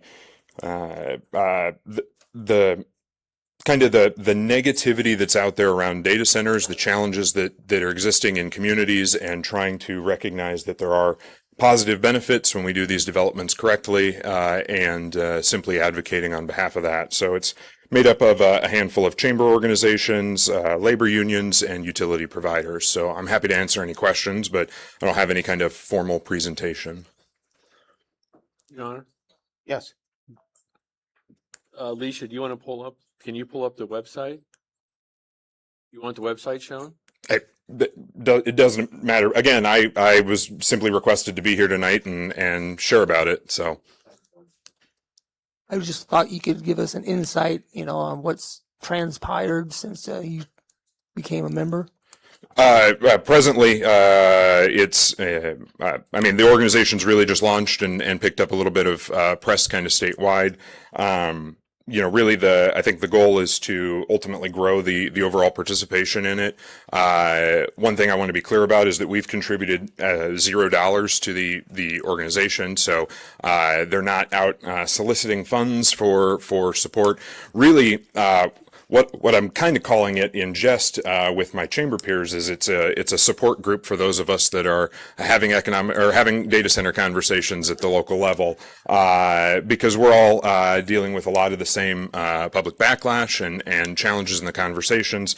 And it's not to say that there aren't legitimate concerns that can be raised across the board on this. It's simply recognizing that the economic opportunity also lives there, and if we approach these in an appropriate way, we can achieve that economic success for our communities. So, I would imagine the IBEW, which is the Iowa Brotherhood of Electrical Workers, and the plumbers and steam fitters are part of this. Probably yes. If you pull up the website, you'll see it's chambers and unions. Yeah. We've got let's see, unusual, 5 different local IBEWs plus the Iowa State Conference for IBEW. Plumbers and steam fitters, local 33, plumbers and pipe fitters, local 25. Yeah, there's a number of labor unions that are involved in this. Again, as we have the conversations about data centers and the frequent talking point about relatively few jobs, this is a stark reminder that construction jobs are real jobs. This impacts real people in our state and in our community. And again, if we navigate the processes and support the projects in the appropriate ways, there can be real economic benefit. Okay. Thank you. Maybe you can keep us updated further when it gets out of the infant stage. Yeah, at this point, I don't even know what their next steps are other than to bring some more folks on. But I've spoken with a couple of different media reps about what the organization is, and again, it's just more or less trying to recognize that there are folks that are working on behalf of understanding the positive economic developments that can come from data centers. Not saying that all data centers across the board are good. I want to be very clear on that, and I was very clear before we signed on that I'm not a proponent of every single project that ever walks through the door, but simply saying that there are positive economic benefits if we navigate it correctly. But certainly, I can keep you apprised if there are any next steps or updates for this group. So, Thanks, John. Thank you. Okay. Any comments from the public? Actually, I'm not going to have, we don't do public comments, I don't believe, on items like this. So thank you. Okay. Moving on to motions. Motion to approve a Class C retail alcohol license for La Capital Del Taco, Inc. at 1005 West Lincoln Way. Move for approval, Your Honor. I have a motion and a second. Any questions or comments? Anything from the public?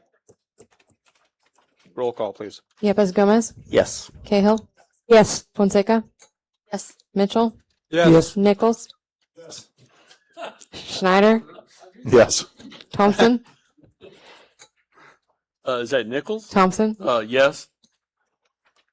Everybody paying attention to that? Wake up, Drake. Okay, that one passed. Motion number 2.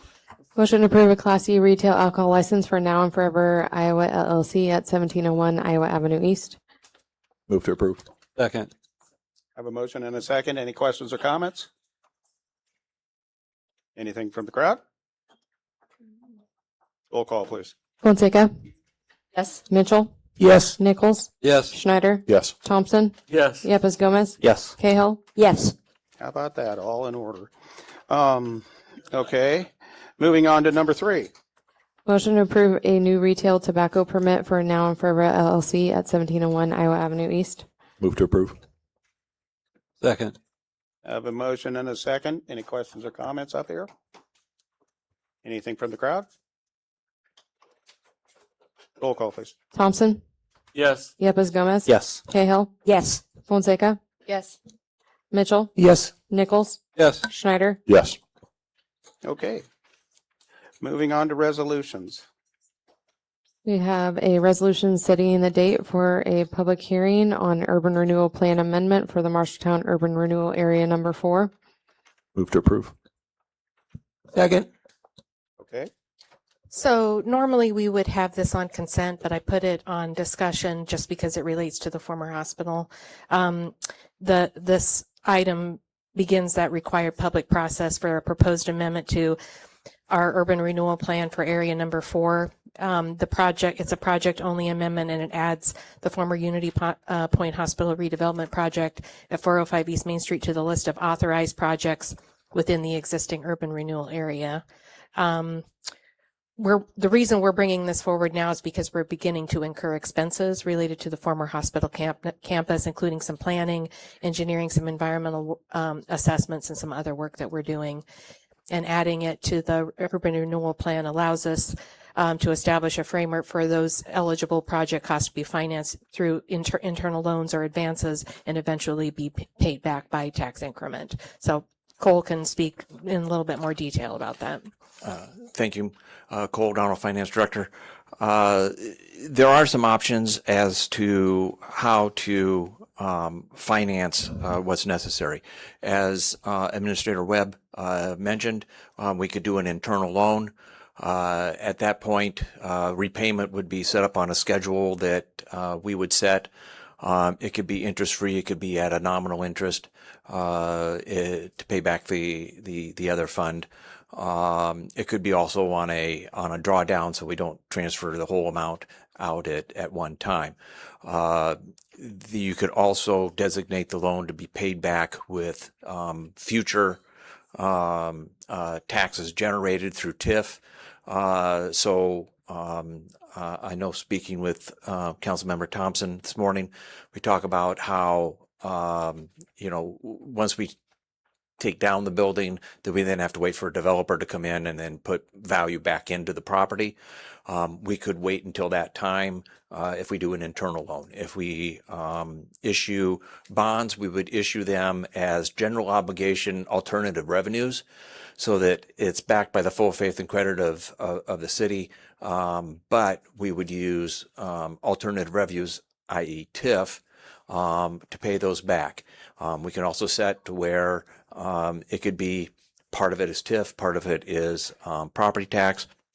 One of the things that Councilmember Thompson asked is what would be the effect if we paid the bonds back just with tax increment financing, and running some rough numbers and shooting in the dark kind of estimates. We did have Spear Financial recently model borrowing $10 million for street repairs. Based upon a 15-year payback, the annual debt payment for year one was $915,000. Using that number, the estimated first-year debt payment on $5 million would be approximately $457,500. For fiscal year 27, the eligible tax rate for TIF was $32 and I'm going to round here 21 cents, 21.2. Marshalltown General Fund portion is $8.33, 34 cents, or 25.875% of the tax rate.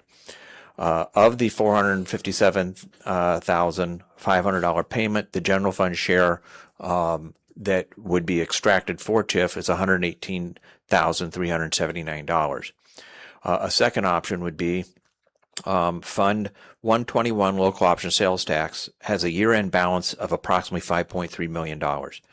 If the debt issuance is structured with a $2.5 million payment in year one from lost reserves, the estimated first year debt payment would be approximately $228,750.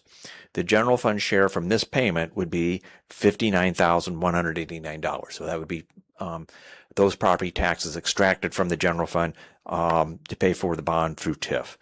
Once the property is developed, TIF proceeds can be used to repay Fund 121 local option sales tax. Again, we could also structure it as an internal loan, most likely from the sewer fund, and again, structure that however is advantageous to us when it comes to financing. Anyone have any questions? Go ahead. John, from me.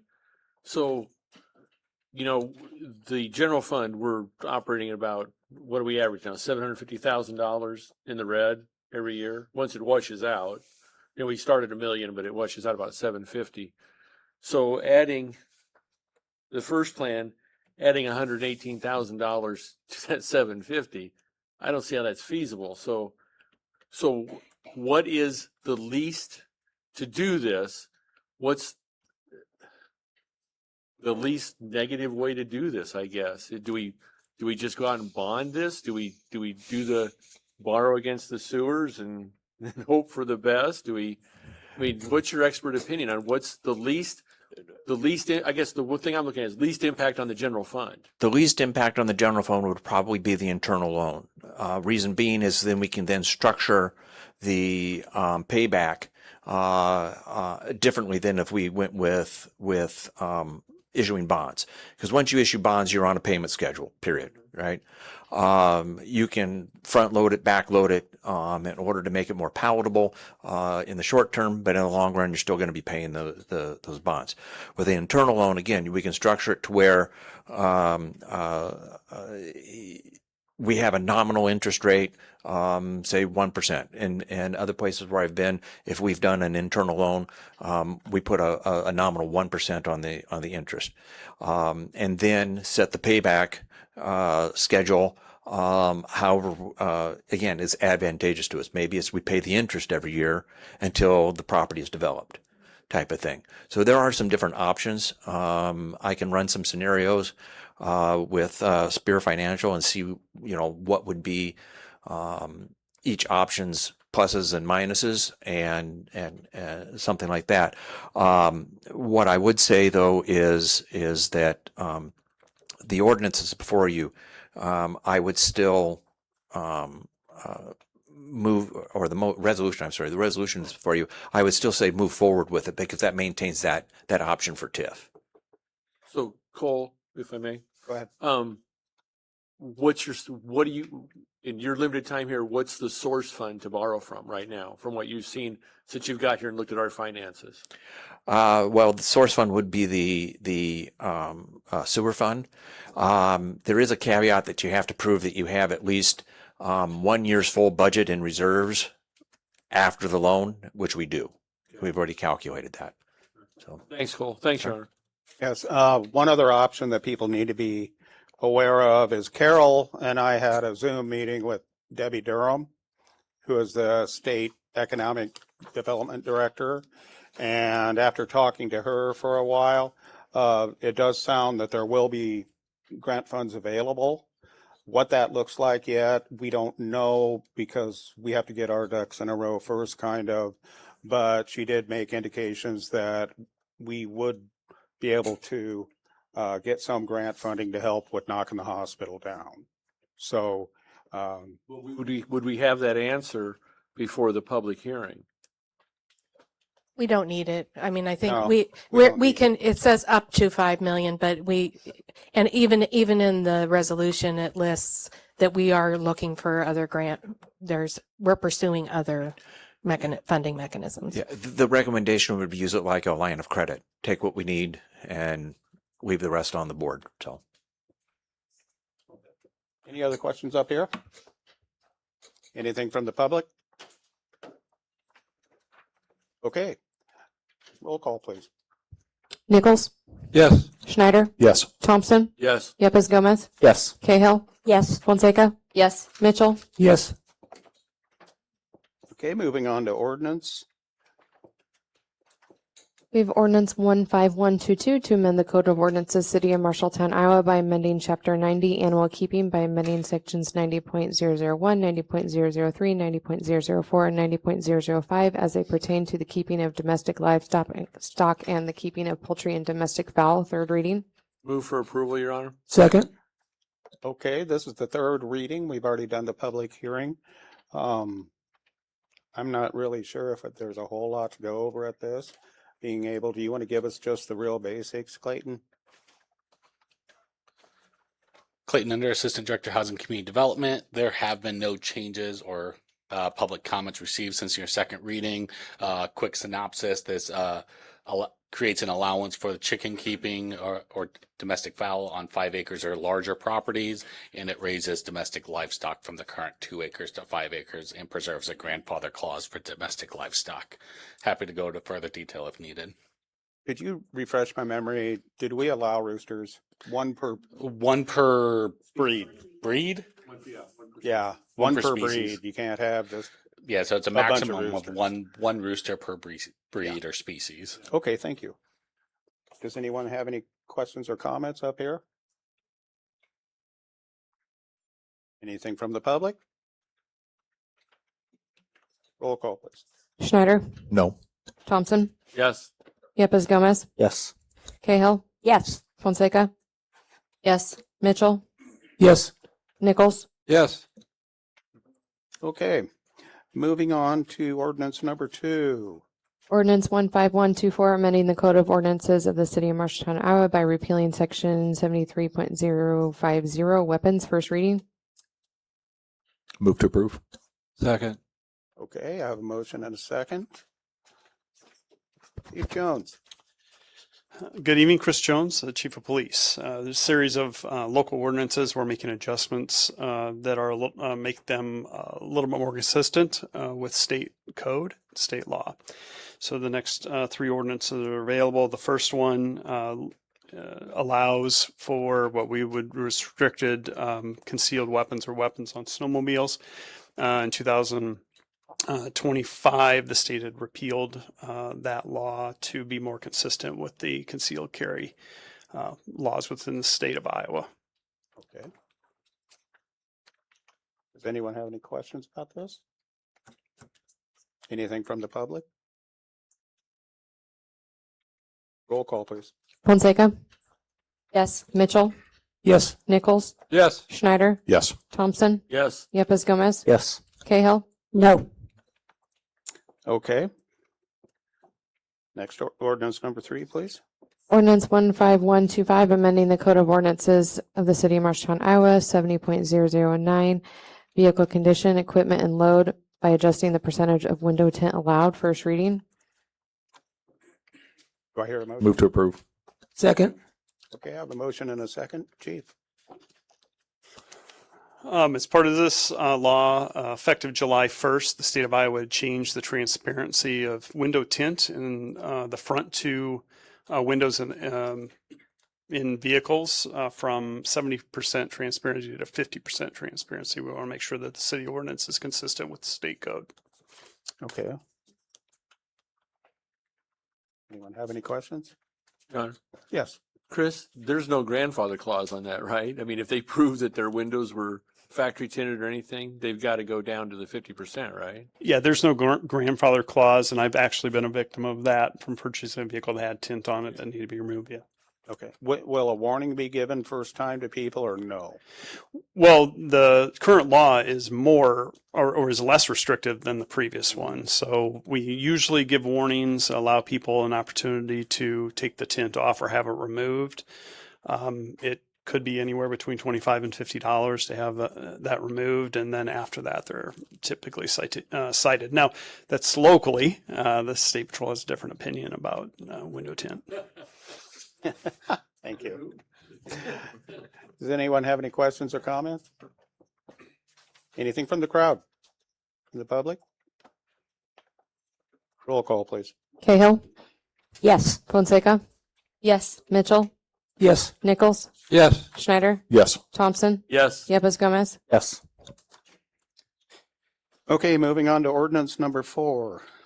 Ordinance 15126, amending the Code of Ordinances of the City of Marshalltown, Iowa, 130.018 fireworks to add the permitted timeframes for usage. First reading. Move to approve. I heard second.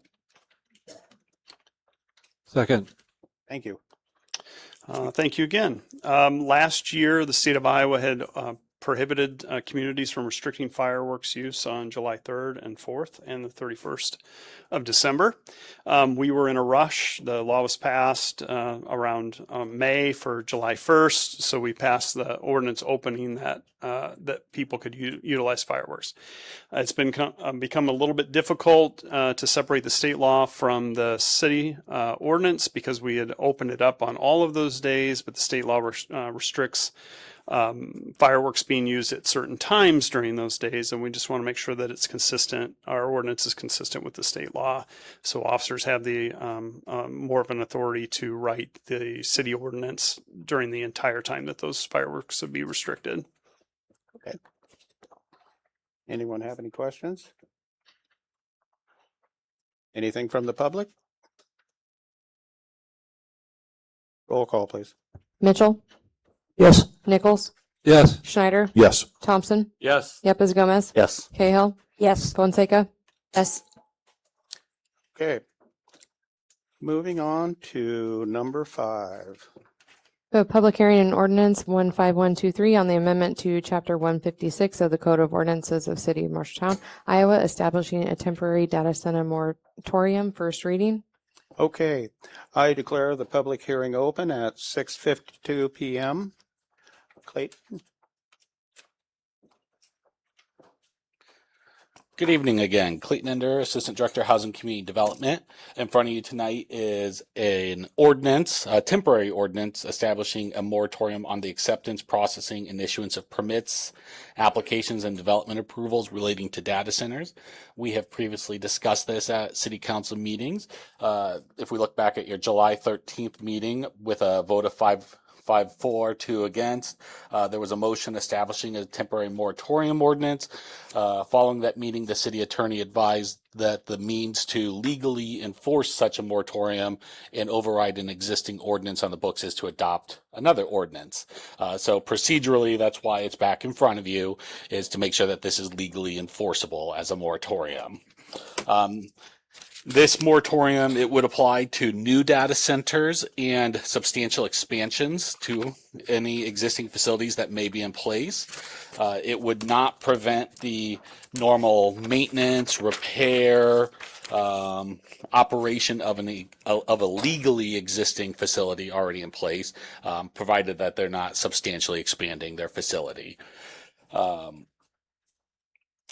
The proposed expiration date of this is November 23rd, 2026, as the date certain for expiration of the moratorium. That is 4 months and 10 days from your original July 13th motion for a 4-month moratorium. The slight discrepancy in the 10 days is to match up with our legislative calendar of City Council to get you through meetings. But it was based off that July 13th meeting. I want to be clear, it's not 4 months from this approval. It's 4 months from July 13th is how it was drafted.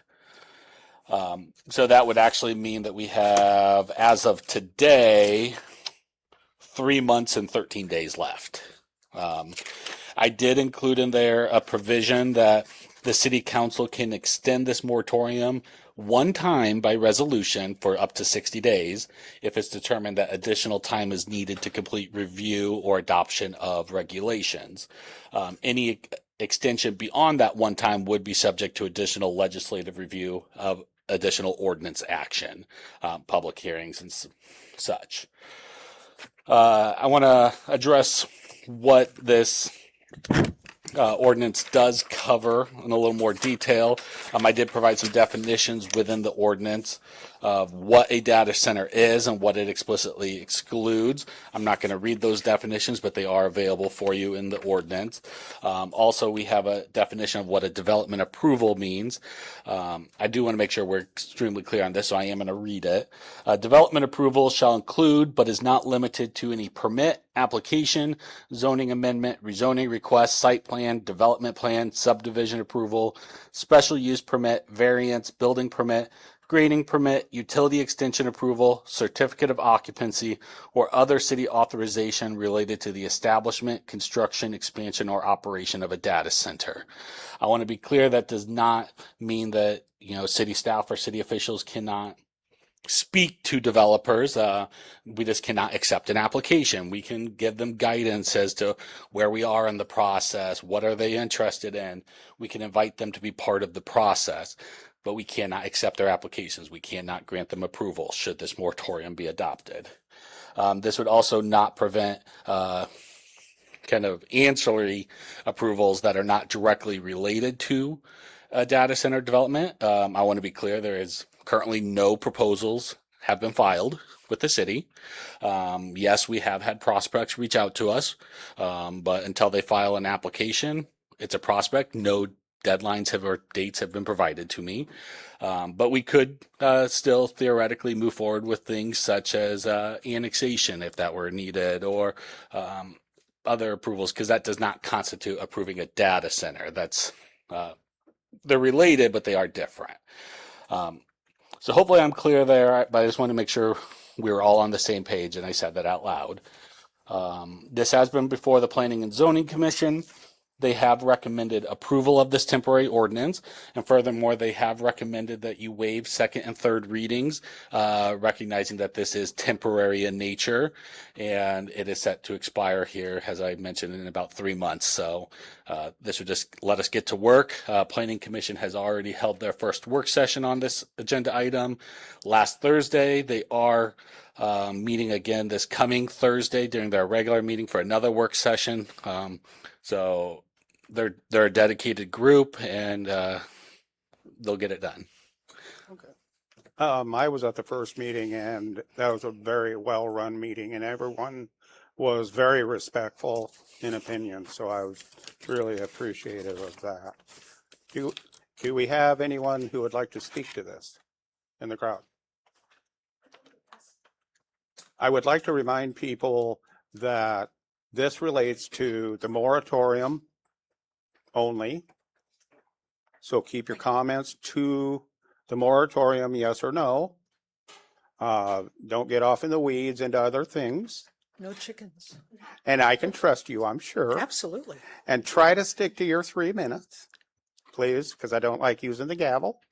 Okay? I just have a question for Clayton. Annie Gresham, 2125 290th Street, Melbourne. Clayton, did I just understand you to say that the moratorium, the 4 months, starts July 13th? It does. I will capture all questions unless you would like me to respond at this time. Well, then the moratorium has started. That's Hey, all you I want to want come to up say. and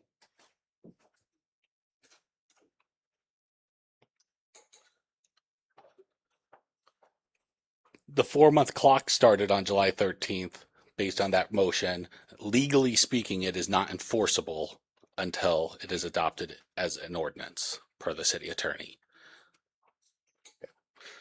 But it has been explicitly drafted with a specific date.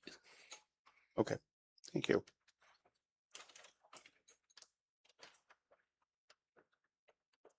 Hi. Hello. Vicki Wickham, 2704 Lincoln Way. I support the moratorium. I would like to ask you to consider, if you choose to extend, do the 2-month extension that was suggested in the moratorium, that you look for, understand that that's over the holidays. It's hard to get a lot of work done over the holiday timeframe. So you may want to think about an extension. Thank you. Thank you. See, that's how it's done. Would anyone else like to speak? Hi, Daleen Michael, Twinkle Hill Road. I would like to ask the council to please vote yes on the moratorium. I think it's very imperative that we all stand together as a community on this issue. And in order to educate and to give good responses from the people that live in this community, I think you need to show them that you want their support. And I think it's very important for us to do this and also to give some time for education that I think is very imperative. Thank you. Thank you. Anyone else? Zachary Hamilton, 2250 Shady Oaks Road. I'll start on a positive note. Those of you who know where I live probably can understand why this has been one of the more stressful 2 weeks of my life. But in the midst of all of this, I do have to say that I do have obviously some strong disagreement with certain individuals, and yet I have felt acknowledged, respected by everyone on the city council and even by Mr. Hall at the Chamber of Commerce. And so thank you all for how you've approached this. Really appreciate it. I think there's a lot that we as a city should be proud of just in the way that you all are handling this. That being said, there are a few things I would like to point out in support of a moratorium. First of all, as I already kind of alluded to, some people keep saying that this will not be in somebody's backyard. But for those of you who have seen the map that was up until the weekend on the Chamber of Commerce's website, it is literally on top of my property along with 12 others. It would not just be in our backyard, it would be in our front yards and our side yards. And so I think we just need to understand that is a reality of what could happen. And so that's in part why I am as concerned about this as I am. Some other points is that a moratorium, it does give time to create guardrails, which I think is a win for the citizens of this community. But it also gives clarity and direction, which I think is a win for any development. So on a weekly basis, I'm dealing in projects designing valves that are on the scale of anywhere from $10,000 to $250,000 valves. The valves that make it across my desk the fastest are the ones that actually come in with definition and clarity. The ones that take the longest to get out are the ones that come in with doubt, lack of clarity, and lack of direction. We end up trying to piece things together after the fact, which causes more problems, more arguments than if it would have just been settled right out of the gate. And so from a long-term perspective, I think that it actually doesn't just benefit the citizens, but I think personally it would benefit any developer who actually wants to get this thing done in decent time, to know what the rules are, to know what the guidelines are, to know how to design their system instead of trying to piece it together on the go. Let's give them some clarity. Also, 4 months is really not that long. If you study this online, even though we're being told that that's too short a time frame, consistently the message that I'm reading is that's becoming consistently just the recognized way of doing business. That these moratoriums, these delays, the biggest thing is not signaling that we're saying no. The biggest thing, even if we propose a moratorium, is maintaining communication, maintaining openness, communicating that we are open for business. We can have a moratorium and still be bullish about data centers. We don't have to say no. And I think as all the pieces are coming together, it actually aligned with what Mr. Schneider proposed at the end of his document, which is putting something in place that has guardrails, but still allows for conversation and allows for things to progress towards data centers. And I end with that. Thank you, everyone. Thank you.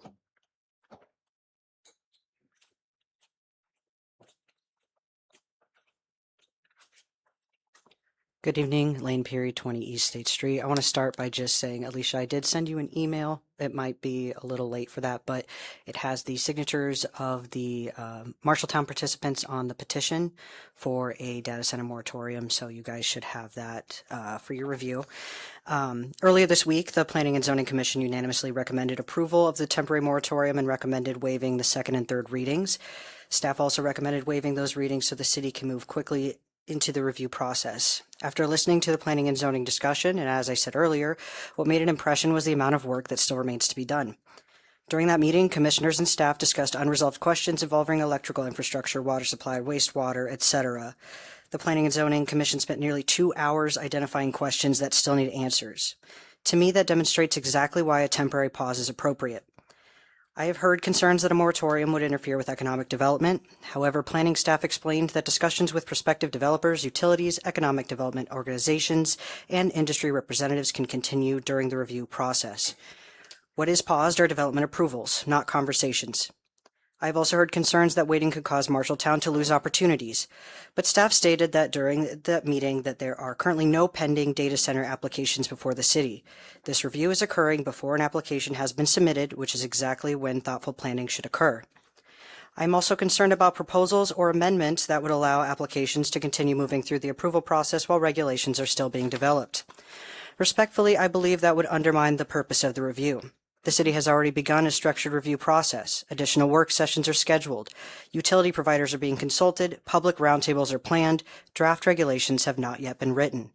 The question before council tonight is not whether that review should occur. The review is already underway. The question is whether applications should move forward before that review is finished. I believe the review should be completed first. This ordinance does not permanently prohibit data centers. It creates temporary space for research, public engagement, and careful policymaking before approvals move forward. This is not a vote on whether data centers are good or bad. It is a vote on whether Marshalltown should finish writing the rules before processing applications.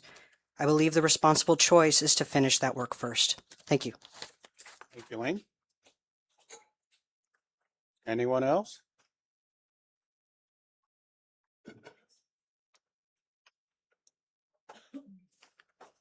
Good evening, Mayor. Good evening, Council. I just want to say that, when you build a house, you build a good frame so the house can withstand anything that comes this way, right? Roberto Gonzalez, 314 North 15th Street. So that's what I'm saying. When you build a house, you have to have a good frame. I think moratorium works like that, like a frame for you guys to take everything in consideration and make sure we make the good decision and educated decision. Thank you. Thank you, Roberto. Anyone else?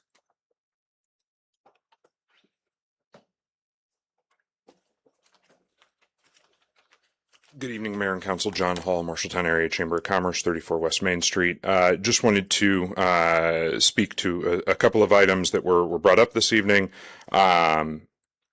So from my perspective regarding economic development, we can, I believe, manage through the 4-month moratorium without really losing some of the prospects that we've got on the table, as long as we can continue to navigate some of those items, as Clayton stipulated, that don't directly pertain to approvals of data centers, but that the process of due diligence that needs to be conducted has some time restrictions or time requirements for companies, the same way that you all are spending time doing the due diligence on these items for the ordinance and the code. And so I think we can navigate through that. There was a mention about the lowest listing, which I didn't even know was removed, and from the Chamber's website, the listing for the land that has been dubbed, I don't know if it was Marshall County data center site or Marshalltown data center site. So LOIS, Location One Information Systems, is a platform that the Chamber partners into, and it's a statewide contract that exists. So we get the back end access to that data to create, in effect, listings without going through like an MLS service.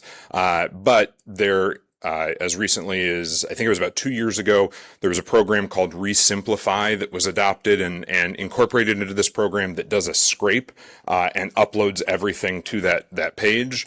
Our logo still gets branded on it, so it makes it look like things are our listings when, in fact, we don't even necessarily know what's going up there, when it's going up there, how it's being advertised, anything to that end. And I received a question from Lane regarding that and tried to make that clear in my email response, but it's not our listing. It is, again, scraped from the internet and put up there. Our logo appears on it.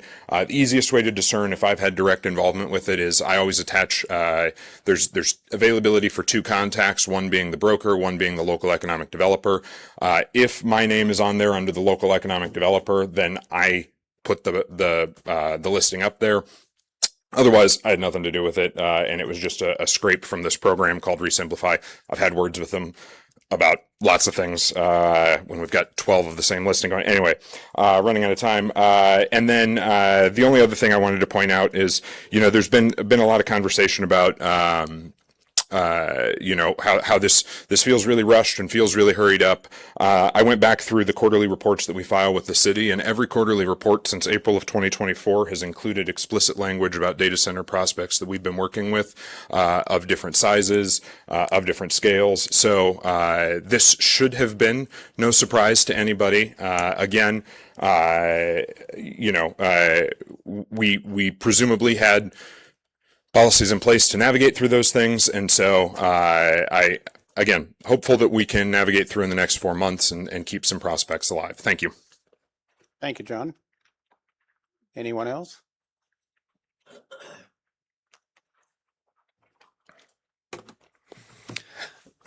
Good evening, Mayor and Council. My name is Cody Brink, 1950 Underwood. I work in the technology industry, and I also own farmland near the proposed data center development. So I have both a professional interest in technology investment and a very personal investment in making sure Marshalltown gets this decision right. I want to be clear. I am not opposed to a data center coming to Marshalltown.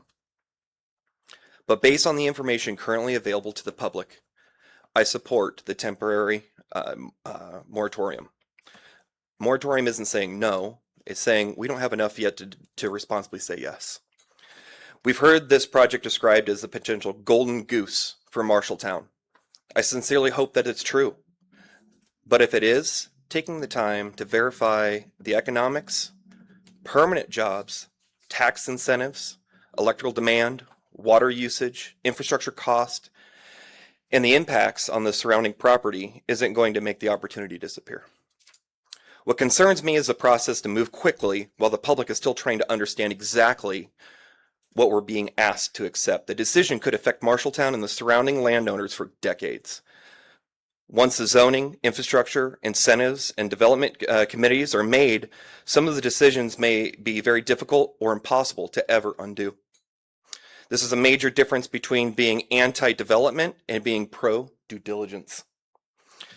I am in firm favor of economic development. I want Marshalltown to grow.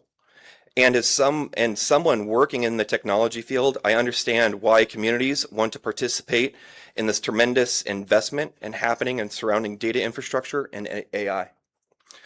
But I also own land near this project. My family, my neighbors, and the community will live with the consequences of the decision made hereafter. A short pause that allows Marshalltown to verify the benefits, understands the risks, establish the appropriate protections and precautions, and gives the public meaningful transparency that is not standing in the way of progress. It's responsible government. If this is really Marshalltown's golden goose, let's make sure we're understanding what we're getting and what we're giving up. Before we open the gate, I encourage you to support the moratorium. Thank you. Thank you. Anyone else?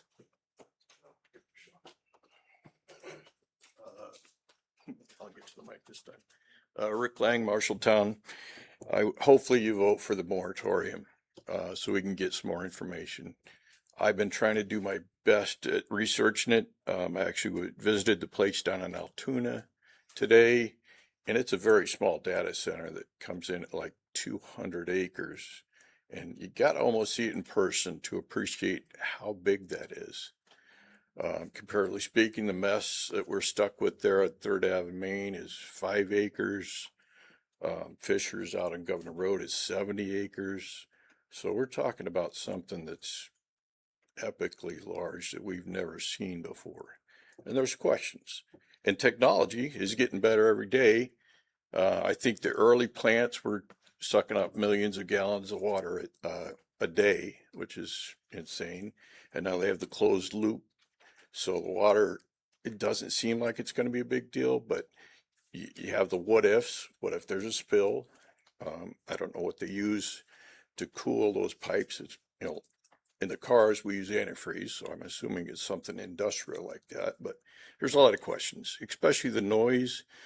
I didn't really hear the one in Altoona, but it was noon when I got down there. It's by Interstate 80. The guy was mowing, so I can't speak to the noise, which is a big concern, huge concern.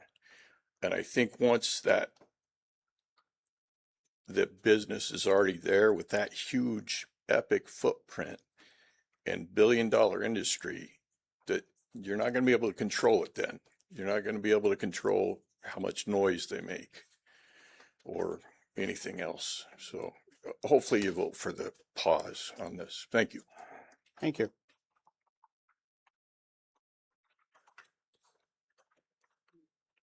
Doris Kinnick, 2020 Catalina Place. I am definitely for the moratorium. We need to pause or at least slow this down. We also have to think about the environmental impact and what land we are losing. We're losing farmland. Data centers don't feed people. They don't produce food. Farmers do. Thank you. Thank you. Anyone else? Okay, I call this, did we have any written comments? Yes, I have a written comment from Lee Botter of Marshalltown.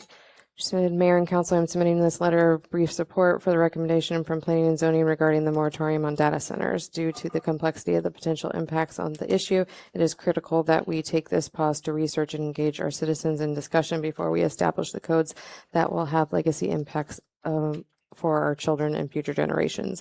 I urge council to not rush this process and not chase the golden goose. Instead, get our ducks in a row. Let us as a community gain and share the knowledge necessary to make wise decisions as we plan for Marshalltown's future. Okay. With that, I'm going to close the public meeting at 7:17 and move on to the council. I'd like to read. Can we read the title? Yeah. Ordinance 15123 on the amendment to Chapter 156 of the Code of Ordinances of the City of Marshalltown, Iowa, establishing a temporary data center moratorium. First reading. Move to approve. Second. Okay, I have a motion and a second.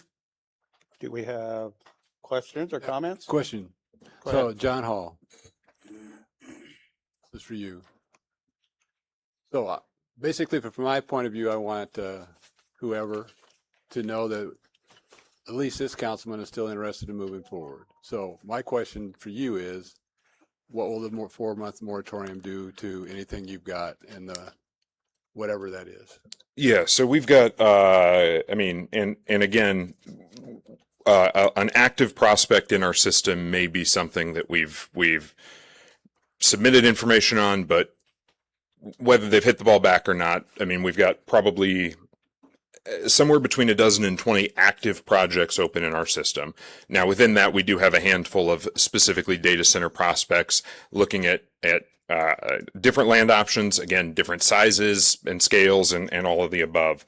I think what we're seeing is that they are in the necessary phase of due diligence where it's starting to gain necessary controls of the land in order to do some of the necessary power studies and some of the additional due diligence. And so if there is an avenue and a process for moving pieces of that forward, recognizing fully that that's at their own risk, they'll have to be obligated to meet the zoning code as it comes through and comply with whatever those restrictions look like overall, but all believing that they see a path forward for Marshalltown and development here, navigating into those processes to allow them to conduct due diligence in tandem with effectively the city's due diligence process, which is implementation of this zoning code.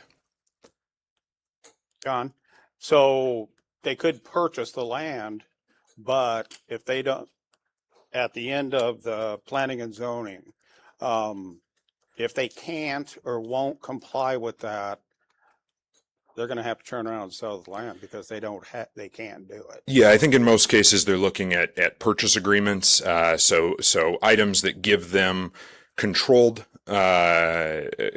of the land without actually going and through with that purchase, but entering purchase agreements, again, recognizing that one of the liability, one of the risks, one of those elements of due diligence is compliance with local zoning code, and recognizing that the local zoning code is being drafted in conjunction with then some of the other necessary due diligence they're navigating through. It simply provides them the opportunity to effectively continue on their due diligence path without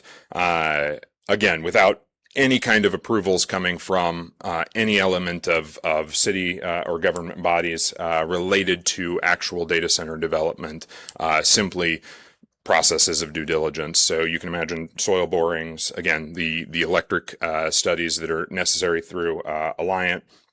Could be wetland delineation. I mean, there's environmental review. There's a whole host of different due diligence items that are necessary before any building development would take place of any size and scale.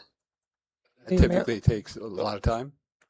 The process can vary on the time it takes. I think ultimately their processes probably would move a little bit faster than the city's 4-month due diligence process for zoning code, but there's some acceptance that the city needs to navigate through their processes, and if we can kind of in conjunction navigate through that, it doesn't impede those developments that are looking at taking steps forward on its face. Mayor, may I? Yes. John, how many players do you have on your table right now? Overall prospects, like I said, we've got somewhere between 12 and 20. If we're talking data center specific prospects live in our system, I think we've got 5 prospects, 3 which I'll say are active, and 2 that are more or less inactive but haven't reached the stage of falling from inactivity to officially off of our active prospects list.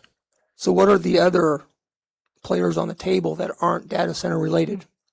It can be a variety. I mean, we've got everything from advanced manufacturing, and I apologize, I'm late on the quarterly report for this month. RAGBRAI consumed all of my my oxygen, but the latest quarterly report will actually probably reflect mostly what's open in our system here. If I can pull it up. But I mean, there's a variety of prospects that are open. Oh, it doesn't have it tied together with other things. Yeah, the most recent business attraction project in that most recent quarterly report was a data center prospect. Before that, and still active in our system. Again, my apologies. We had a sustainable aviation fuel project,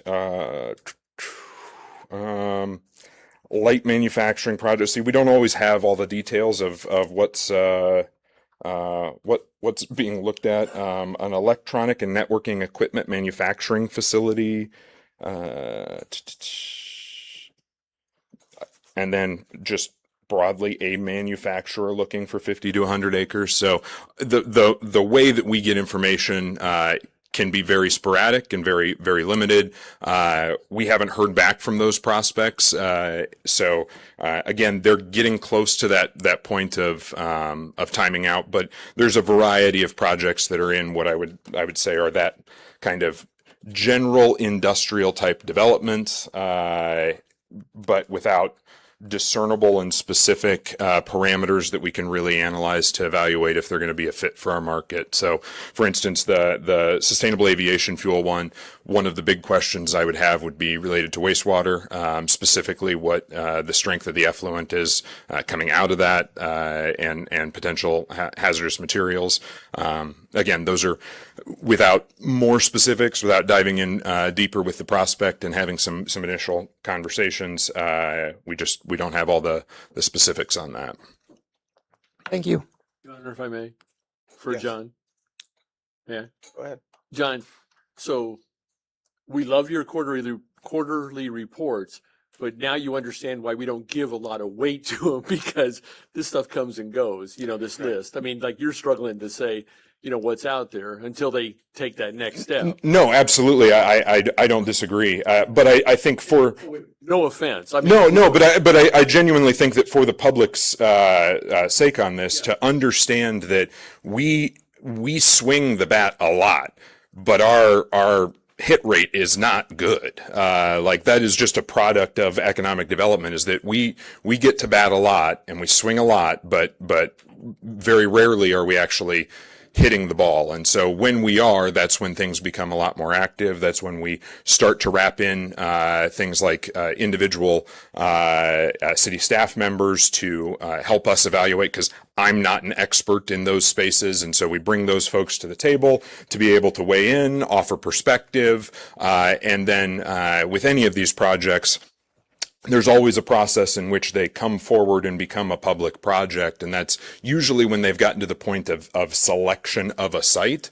Any of these site selection projects, depending on the size and scale and magnitude of where they're looking, could start with something like 1,000 different locations that they're evaluating. And so we are simply numbers on a spreadsheet at that point. And then as things get refined in, when you're getting down to site visits, you're down to, maybe 2, 3, 4 locations, or maybe down to a single state that they're evaluating sites in, and then it's just continuing that process. So, but there always is a public process whereby those projects become public. The conversations happen in the public. There's no promise or guarantee of any elements of any components of this that happen prior to, obviously, the governing bodies who have the authority to make those kinds of decisions ultimately weigh in and provide those recommendations.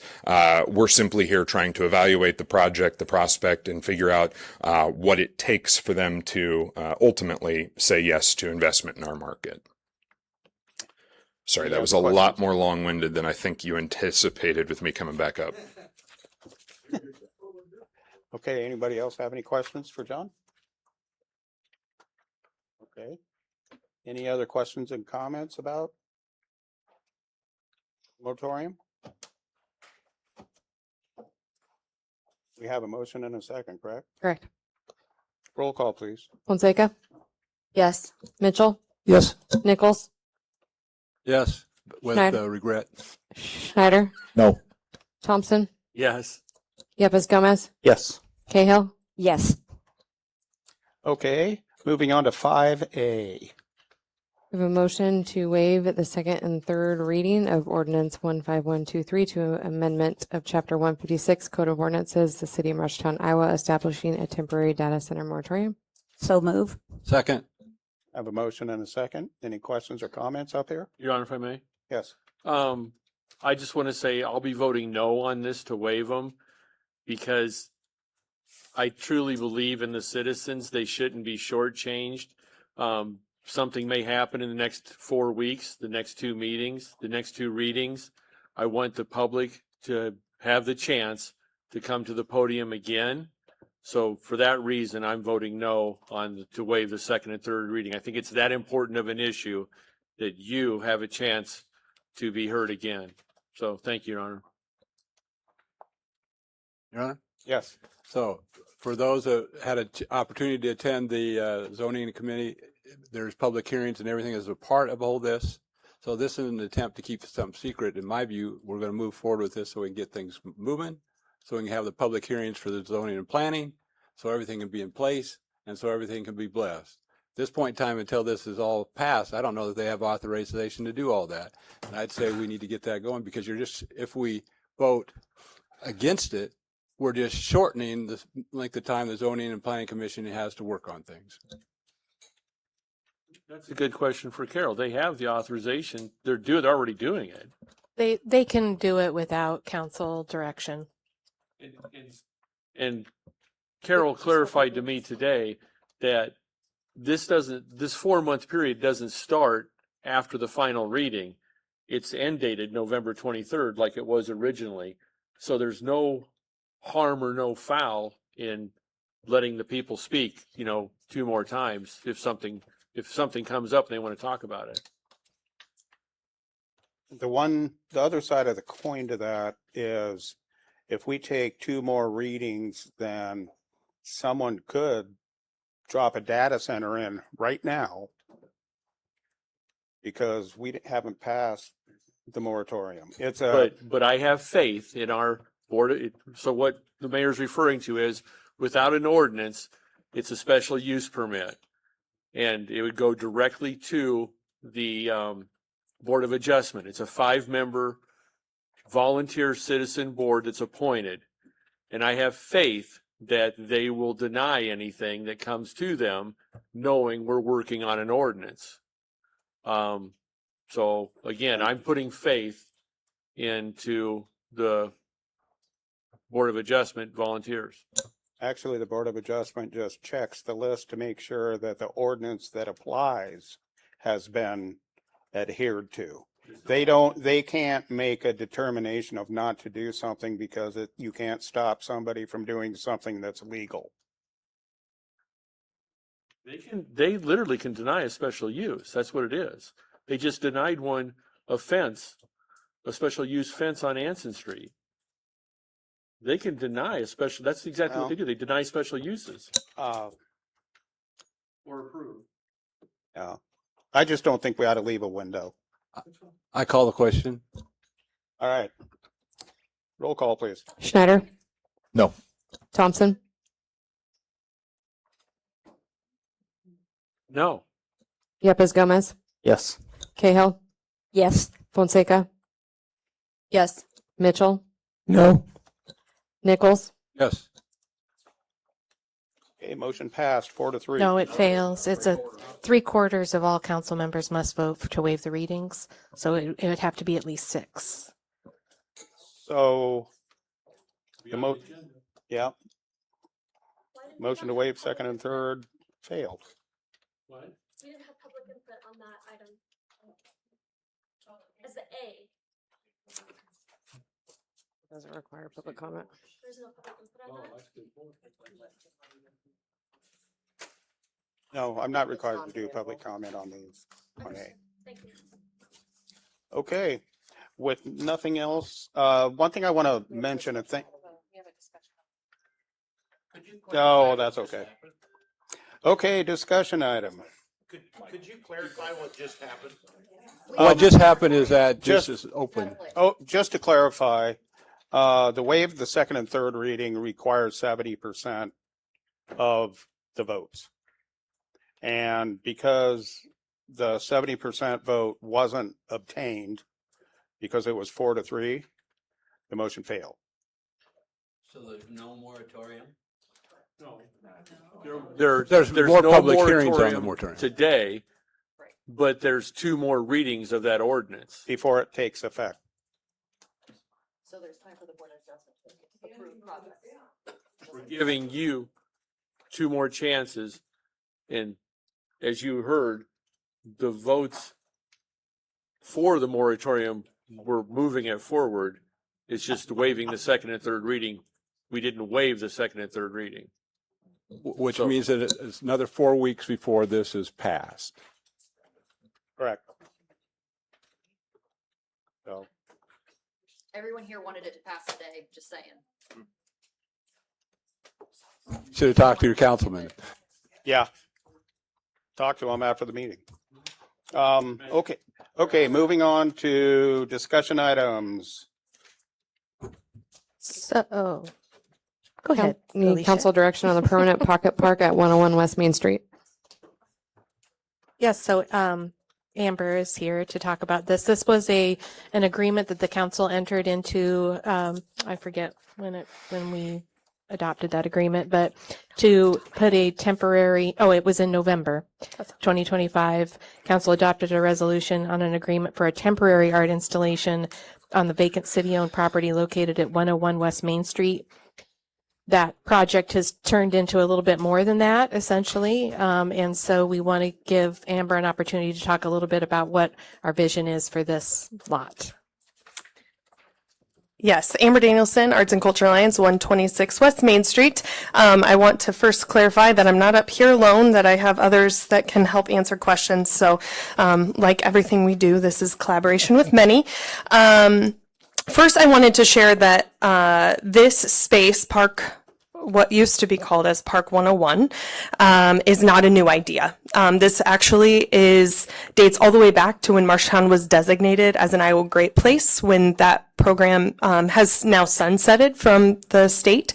I still say we're an Iowa Great Place, but technically speaking, the program that was in place it's dating upwards of 6 or 7 years ago, that when we were eligible for funding under that program, we actually asked for funding for this park at that time. And Kelsey, I think, has seen, and this predates her time here, that there used to be a line item for moving forward with this park, and it just never really came to fruition as a priority. And then when we lost the opportunity for more state dollars, it just kind of transitioned from there.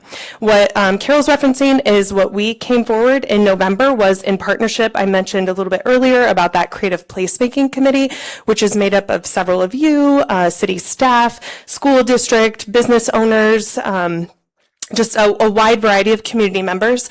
And really what that group said was, while we're waiting for the comprehensive study to be put in place, what are some quick wins that we could move forward with? Where do we feel like there's priority in our community? I like to challenge our narrative around quick wins. I don't know if we picked the quickest win projects, but I appreciate the optimism that we can get things done quickly. Quick. Yeah, there's some complicated elements of any infrastructure project. But what that committee did was actually we put it up on a whiteboard and narrowed it down to downtown. I mean, we all know that downtown is a priority. And actually in the comprehensive study that was approved in the consent agenda tonight, pocket parks is one of the priorities in our now new 30-year plan. What I wanted to talk about was just how this project has evolved. Everything that we're doing is in partnership with the community. So we're spending a lot of time engaging with the community. That includes business owners, and in this case, targeting more downtown. People who live in downtown, business owners in downtown, even businesses like Emerson, who have a lot of people who are walking downtown to use that space for, obviously, lunch more than anything. Moms of young kids that are looking for things to do in our community. And what we're hearing is a desire for this space to be more permanent. Like anything, when we roll something out, no one likes to have something taken away. And so I think we are being more proactive in thinking about how this space can better serve our community as a response to what we've been hearing. We really feel like there is an opportunity for a gathering space more west of center when you kind of break up downtown, when you think of west of the courthouse. There really is no space to sit down, and what I like to talk about, and I know Danielle with MCBD likes to talk about, is to linger. How do we give people opportunities to sit and linger, which always, usually, results to more spending in our downtown, which we know is a huge part of economic development. A couple key points, and I'll let others chime in if I speak out of turn or they want to elaborate on that, is that the size of this lot presents itself really nicely to a pocket park. I mean, My kid the other day joked, "What's a pocket park?"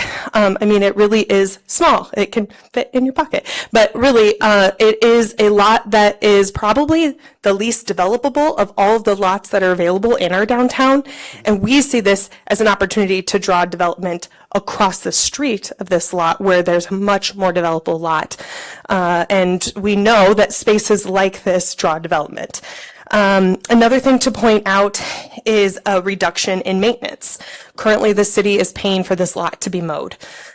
We are already talking about landscaping. What we've heard a lot from the community is when you sit in a pocket park, you want a little bit of privacy and removal from the reality that you're sitting right next to a very busy street.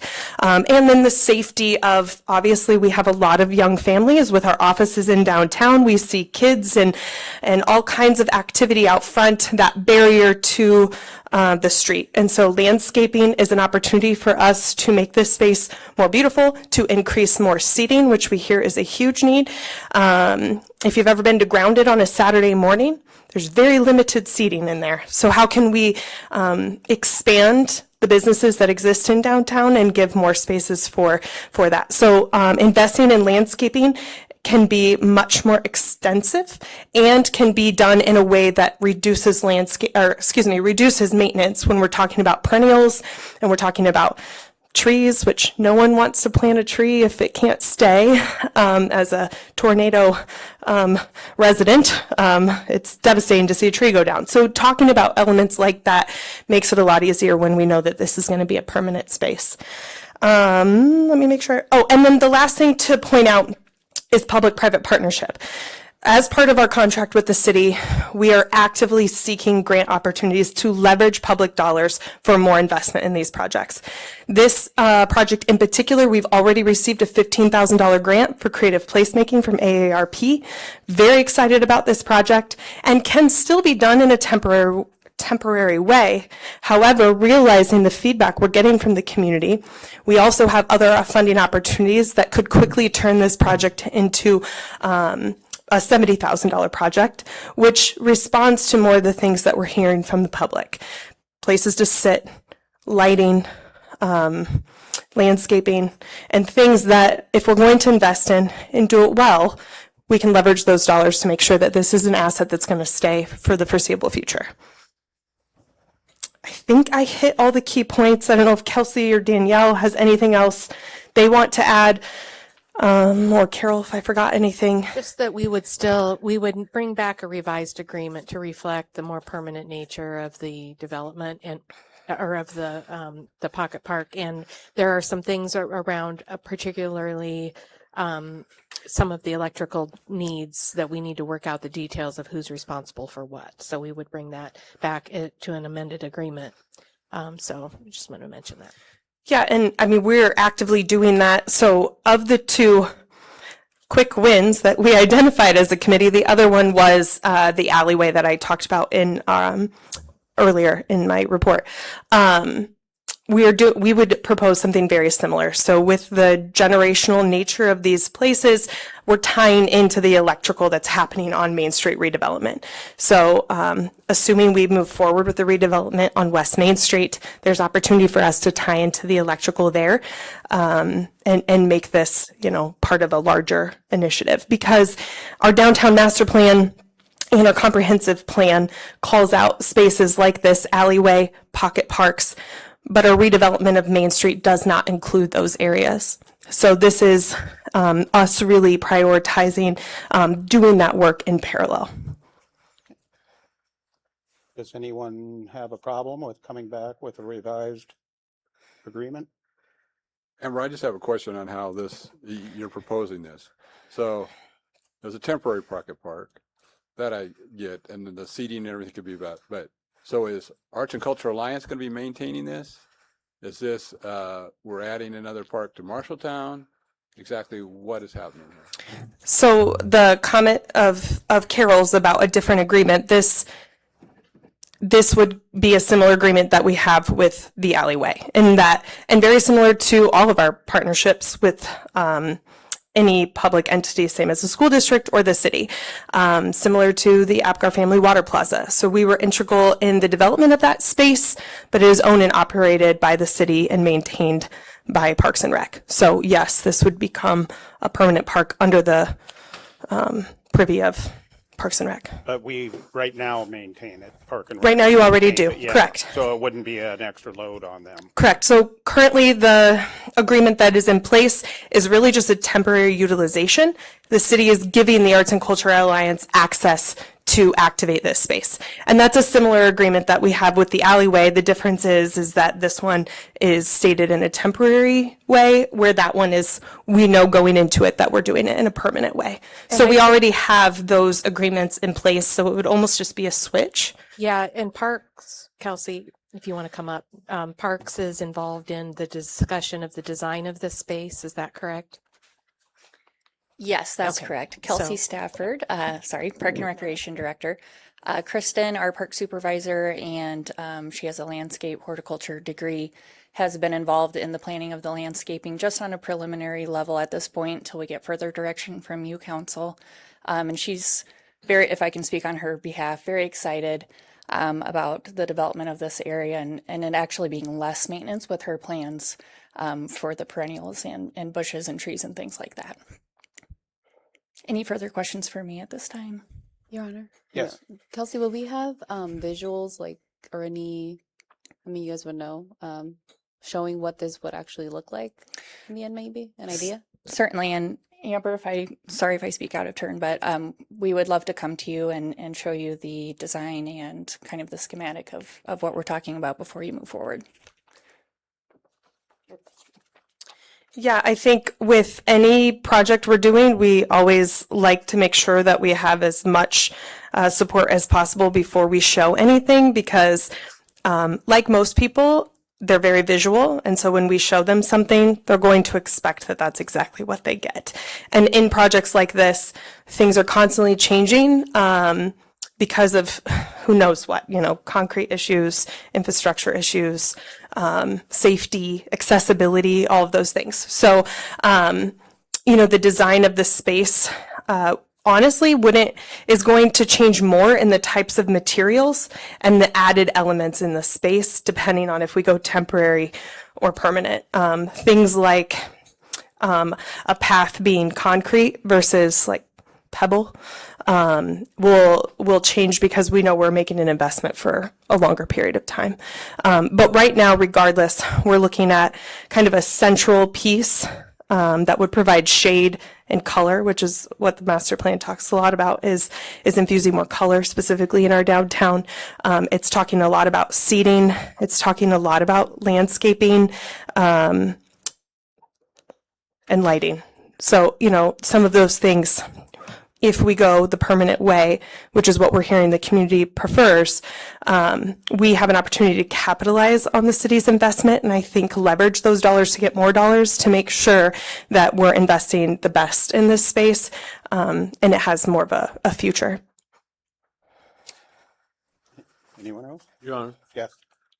is your organization forbidden from owning property?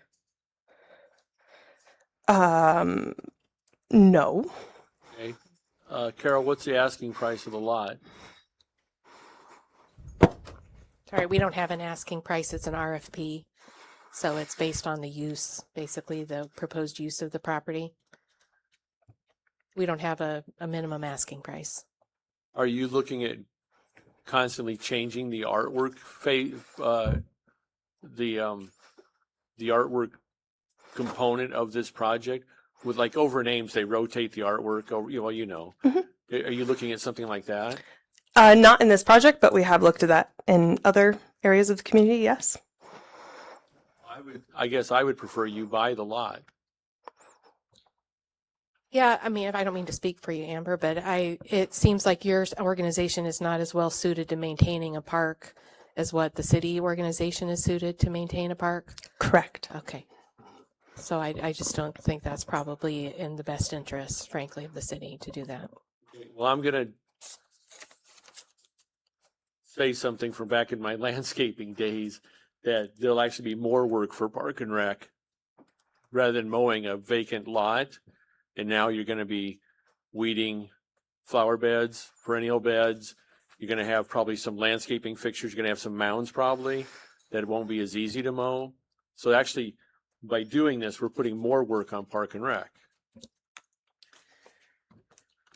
So I do want to clarify something. Right now, this lot is contract mowed out. So the city is paying, this is an estimation because it's actually paid for through community development, unless Clayton or Deb might know.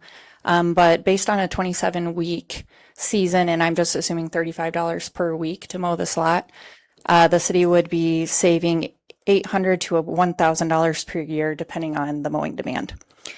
And with preliminary discussions with Kristen, she is saying, based on her design, that we would have to weed the beds, but they're looking at raised beds, so it would be a little bit easier to weed and also would grow less weeds than it would if it was at ground level.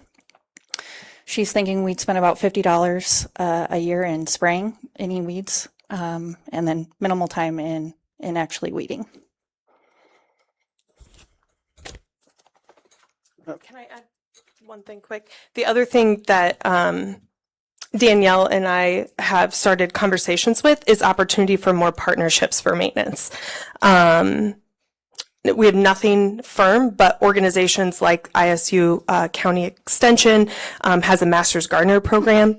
We have an active garden club.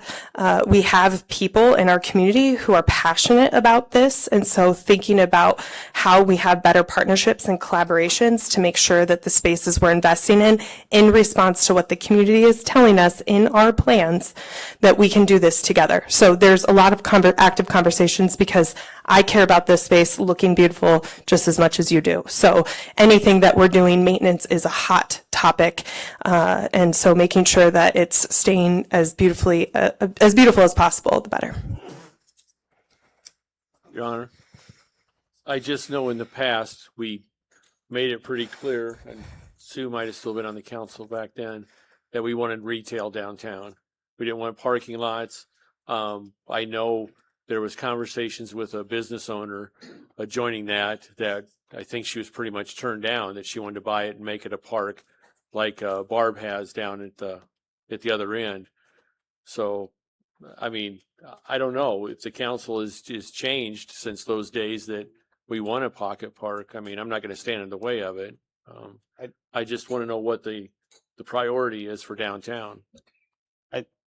My own opinion is that it ought to be a permanent structure, because doing temporary, okay, it's probably going to last, say, 5 years. And if there's no one buying it, which the shape is odd and small and you could do very little with it, that being permanent, you'd be able to get you a much higher grade equipment or whatever to make it better. But that's my opinion. It probably goes for nothing. Can I speak? Danielle. I'd like to just speak to Gary's concern. Danielle Leakin, Executive Director, Marshalltown Central Business District.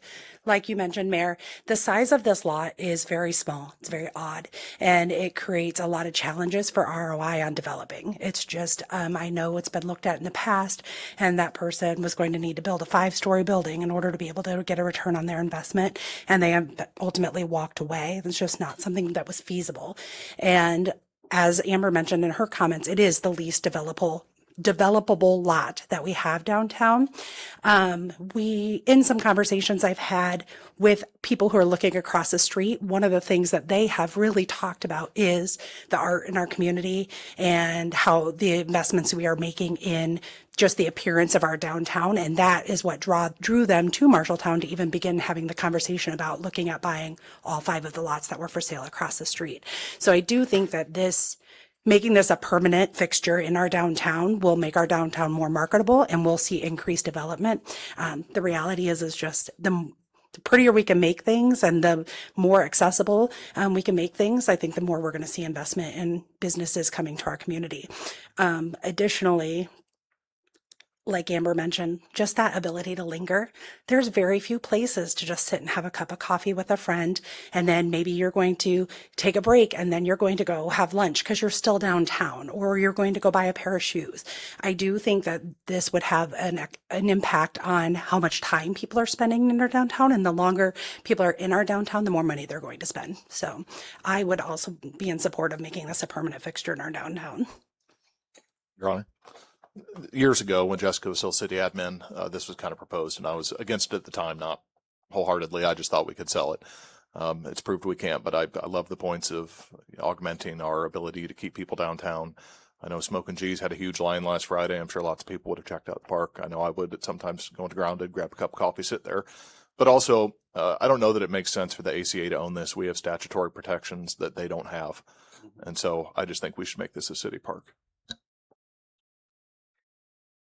Okay, so what are we looking for here? Direction from the council? Just to bring back an amended agreement. Yeah. with ACA, yeah. Does And anyone we have can a, bring the design, I think we can bring the concepts with us when we do that, yeah. does this need to be voted on? No? Does anyone have a problem with this? Okay, then. That's that. And I would like to say before I gavel out, thank you everyone for being respectful and insightful and factual. It sure works a lot better talking to each other than yelling at each other. We get a lot more done. Thank you. Meeting adjourned.